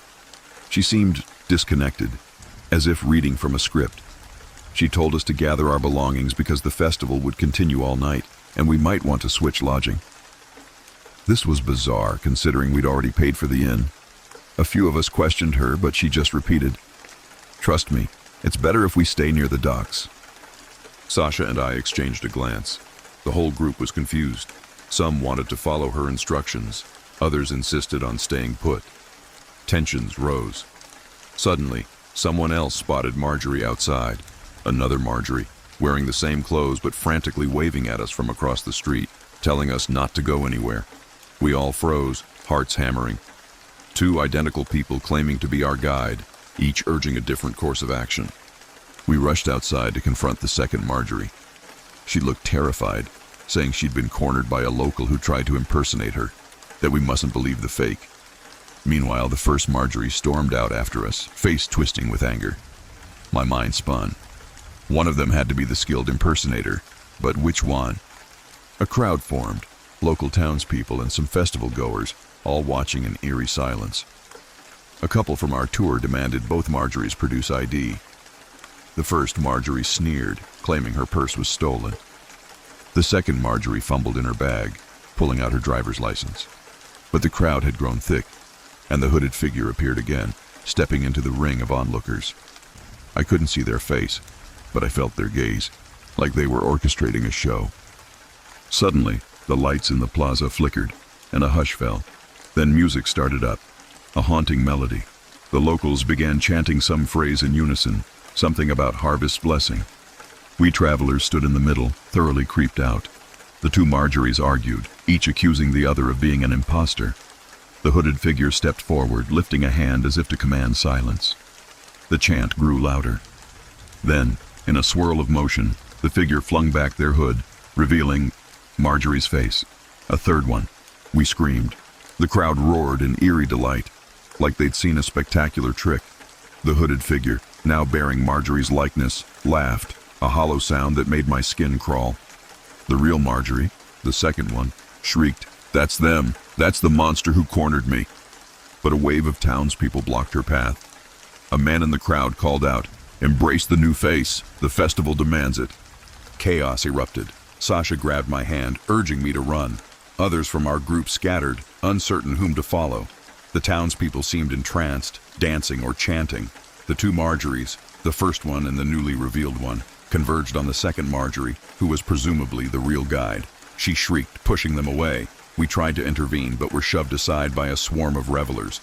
Eventually, Sasha and I fought our way out of the crowd. We ended up near the docks, heart pounding.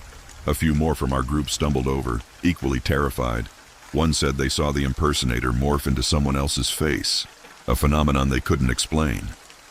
We had no idea if it was dark stage makeup, prosthetics, or something far more sinister. All we knew was we had to get out of that town. But conflicting priorities emerged. One of our travelers insisted on going back for those who might be trapped. Another just wanted to find the minibus and drive off. I wanted to call the authorities, but ironically, the local police were part of the festival. We saw them dancing in the street earlier. The sense of having no safe option weighed on us. We split into two groups, one to search for missing friends, one to get the minibus. I joined the minibus team. We sprinted through dark alleys, hearing the chants behind us. We found the bus parked near the edge of town, keys still in the ignition. Our driver was nowhere to be found. Another traveler tried to start the engine, but the battery was dead. Maybe sabotage. Fear spiked. We rummaged around, found a spare battery in a compartment, quickly swapped it. All the while, footsteps and chanting grew closer. The impersonator could be anywhere, wearing any face.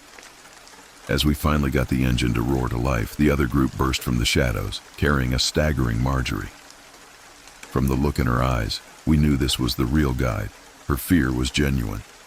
She sobbed, saying the other Marjories had vanished into the throng, possibly still wearing her likeness. We yanked everyone aboard, slammed the door, and peeled out of that cursed town, ignoring shouted protests from the locals. We drove through the night, half of us on edge, watching in case the impersonator had slipped onto the bus. Every time someone spoke, we tensed, verifying they were who they claimed to be. At one point, a quiet traveler named Tony seemed to speak with a different accent, and we nearly turned on him. But he insisted stress had him mixing up words. Paranoia ran high. By dawn, we reached a larger city with a functioning police force. We tried telling them what happened. They looked at us like we were either delirious or playing a prank. Some official eventually agreed to investigate the small town, but the final we heard was that everything looked normal. Locals denied any wrongdoing, claiming we must have been drunk or confused. Our group parted ways soon after, traumatized. Back home, I tried researching if that town had any folklore about shapeshifters or impersonators. I found vague references to an old legend about a face stealer who appears during harvest festivals, but nothing concrete. Sasha and I still text each other occasionally, rehashing what we saw.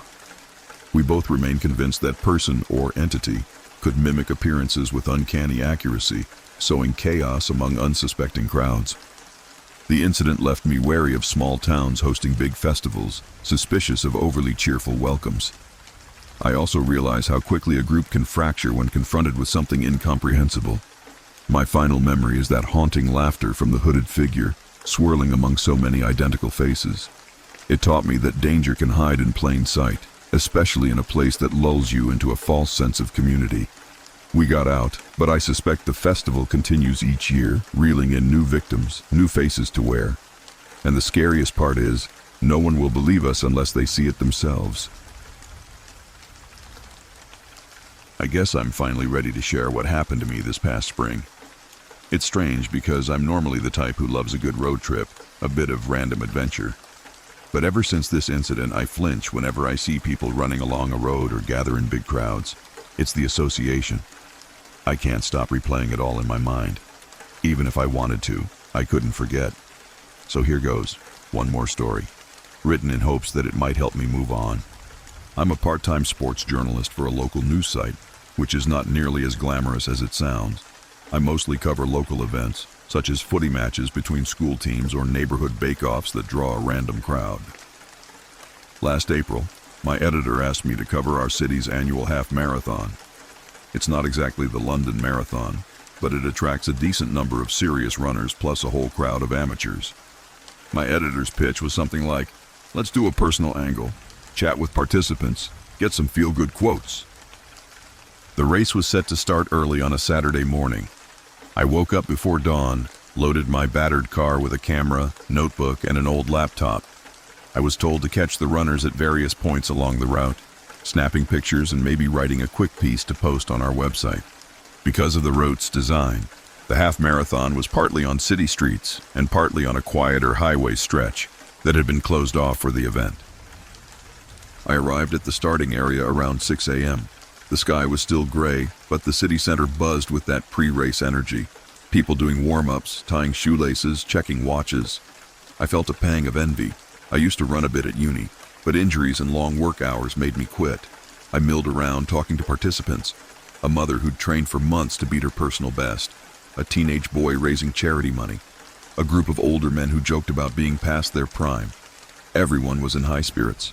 I snapped photos, scribbled notes. The race kicked off at 7. I filed a quick paragraph to my editor, just the usual fluff about the weather, chilly but clear. The turnout, over 2,000 runners, and some quotes from participants. Then I hopped back into my car. My plan was to drive ahead to mile 5, near the highway entrance, catch the leaders there, and then leapfrog to a later point. Standard procedure for covering a race. Traffic was diverted in some spots, but I followed the official signs. By the time I reached mile 5, the front runners were already powering past. I jumped out, grabbed some shots, shouted a few questions. Everything was routine until a man tapped me on the shoulder.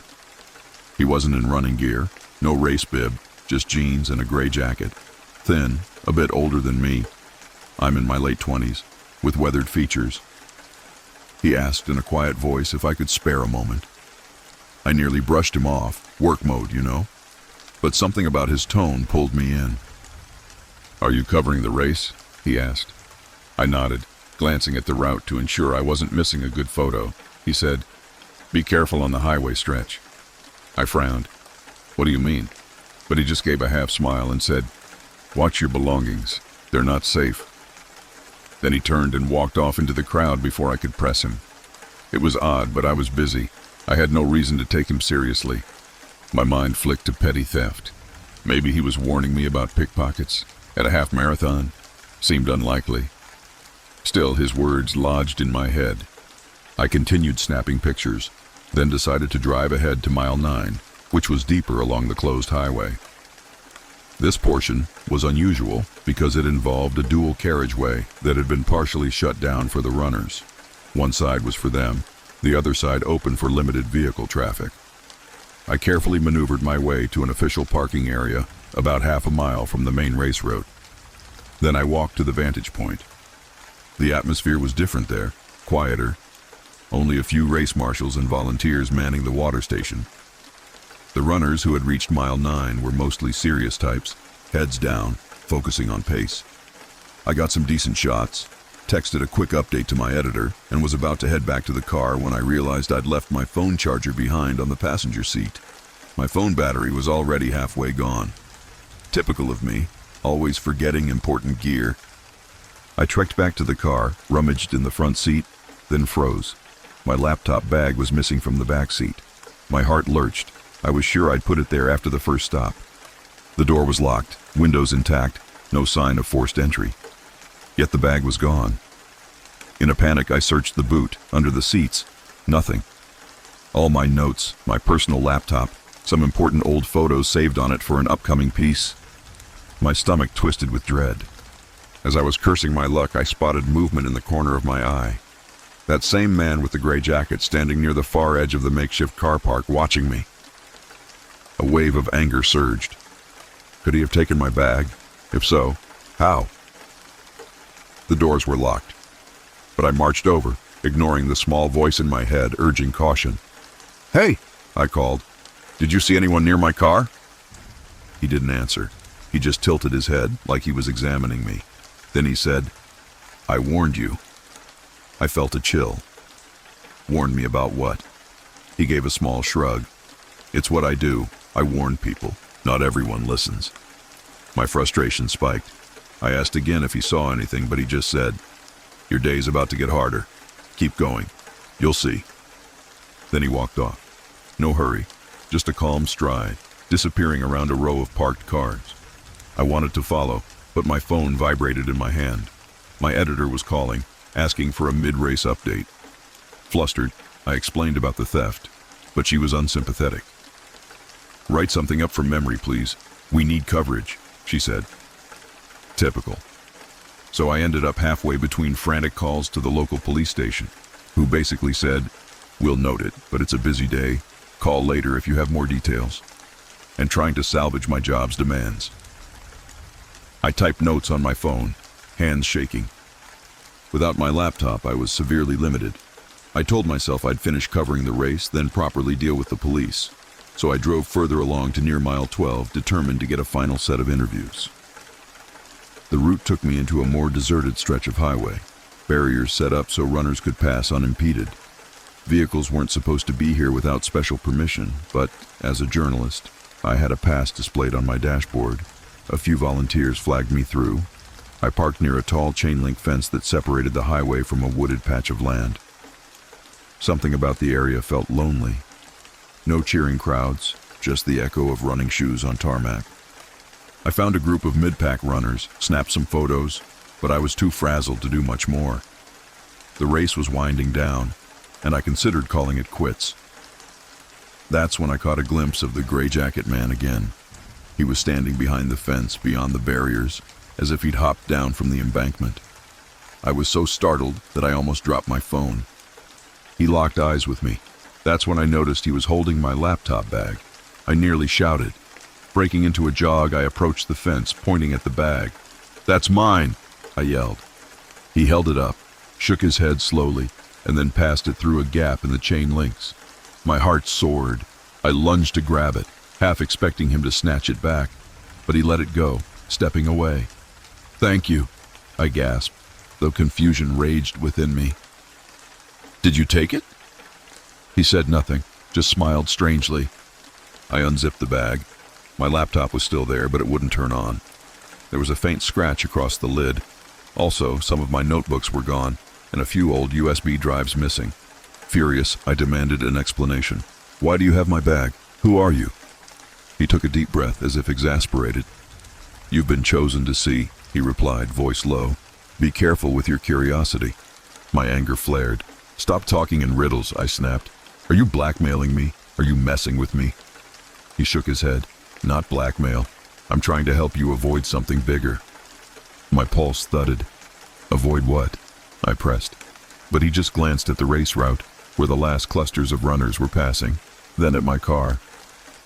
"Check your boot," he said softly, "before you drive away." Then, with startling speed, he turned and disappeared into the trees beyond the fence. My body trembled with frustration and fear. I scrambled to my car, popped open the boot. It was empty except for a jacket, but as I pushed the jacket aside, I noticed a small, sealed envelope lying beneath it. Definitely not mine. My heart pounded. Gingerly, I picked it up. On the front, in spidery handwriting, was my name. Inside, I found a single printed sheet with these words: "You can't unsee what's been seen. The highway belongs to more than just travelers." I nearly shouted in exasperation. Another cryptic message. Was someone playing a joke? Then I remembered the missing USB drives from my bag. Could they have been replaced with something else? I tore through the compartments, found nothing new. At that point, I was so rattled, I decided to head back to the city center, hoping to catch the police there, maybe show them the note. Driving on the partially closed highway felt surreal. The race was basically over, and workers had started reopening lanes. A volunteer in a high-vis vest waved me along. My phone pinged with a text from an unknown number. "Wait at the finish line. Answers come." My stomach flipped. Obviously, I should have rung the police. But a weird compulsion drove me to see this through. I was too far gone, too curious. The finish line was in the heart of the city's main park, bustling with spectators, medal ceremonies, and post-race chaos. I parked on a side road and rushed in, scanning for the gray jacket man. Instead, I found my editor, who demanded final quotes and pictures. My mind was half on the job, half on my predicament. In a daze, I interviewed a few happy finishers, took photos, then retreated to a quiet corner near a line of portaloos. That's when I saw him again, standing about 20 feet away, partially hidden by a tree. Fed up, I marched over. "What do you want?" I hissed. He stared for a moment, then passed me a battered phone, an older model, keypad style. "Plug your laptop in at home, see what you find. This phone is your clue." I was almost too stunned to speak. I asked why he was doing this. He shrugged. "I do it for those who will look deeper." He stepped back, glancing around as if wary of watchers. "Now you have everything," he said. "But be warned, there are people who don't want the story told." My reporter's instincts kicked in. "What story?" I asked. But he only repeated, "Check your boot, check your laptop, check the phone, you'll see." Then, just like before, he vanished into the throng. I couldn't exactly chase him through a mass of sweaty runners and families. Feeling like I'd stepped into a spy film, I left the park, ignoring my editor's calls for more coverage. I needed answers.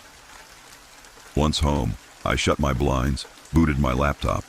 It finally powered on with some coaxing, and found a new folder on the desktop labeled Highway.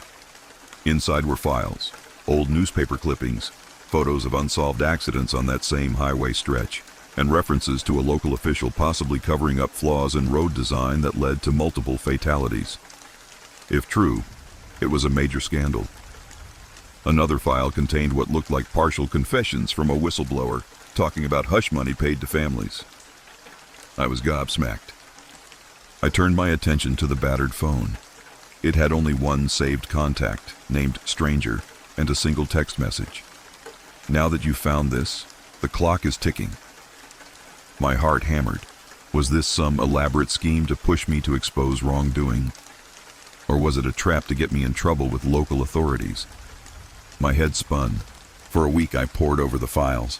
They painted a picture of a dangerous highway design, ignored repairs, bribes to local inspectors, deaths pinned on driver error rather than flaws in the road. It matched that partial route used by the half marathon. Maybe that was the link.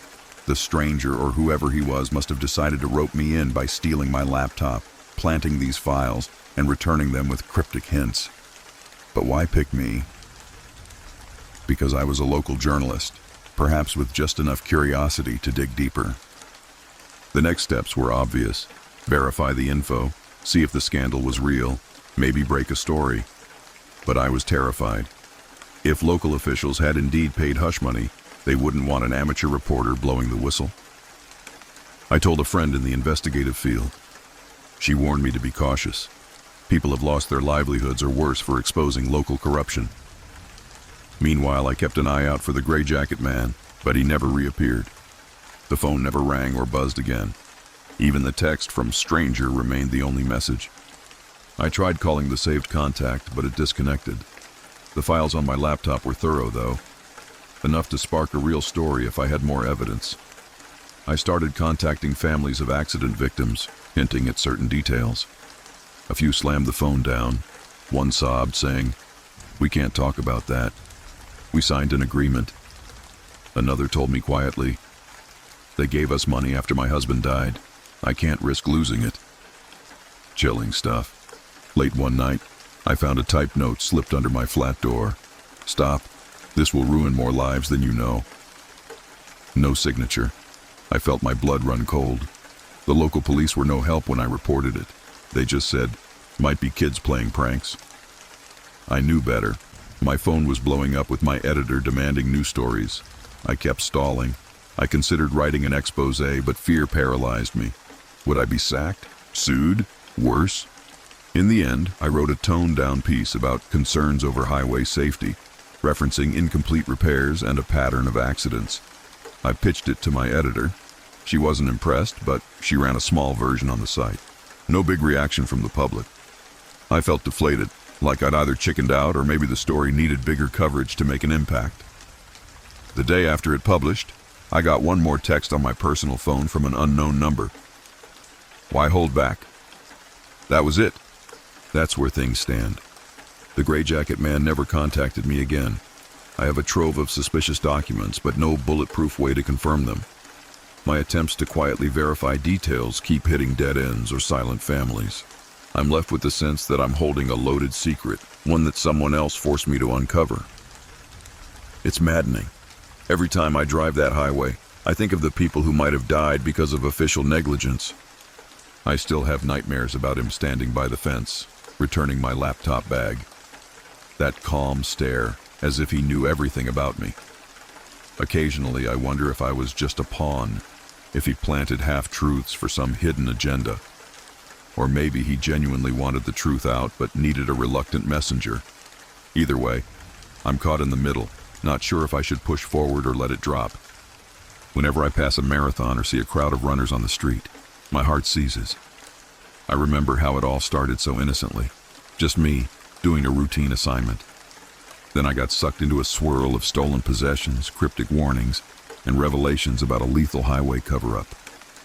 It's changed the way I see journalism, the city, even my own sense of safety. I have no neat ending. I'm not sure if I'll ever publish the full story. Part of me wants to do it, consequences be damned. Another part is scared. Maybe that's what the stranger meant by, be careful with your curiosity. Knowing something is dangerous, especially if it involves powerful people. So I'm in limbo, clinging to a half-finished expose, wondering if or when to make a move. I guess if there's a moral, it's that life can shift drastically in the space of a single day.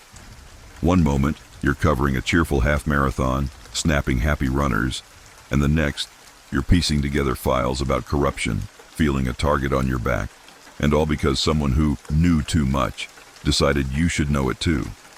Anyway, that's the last big story I haven't shared with many people. Maybe writing it all out will help me decide. For now, I keep my eyes open whenever I'm driving on that highway. I carry a new sense of unease, suspecting hidden truths behind ordinary events. If I see the Gray Jacket Man again, I'm not sure if I'd thank him or shout at him. Possibly both. All I know is, he was right. Once you uncover something like this, you can't go back to blissful ignorance. You're left holding the evidence with fear in your gut and no guarantee anyone will believe you or protect you if you speak out.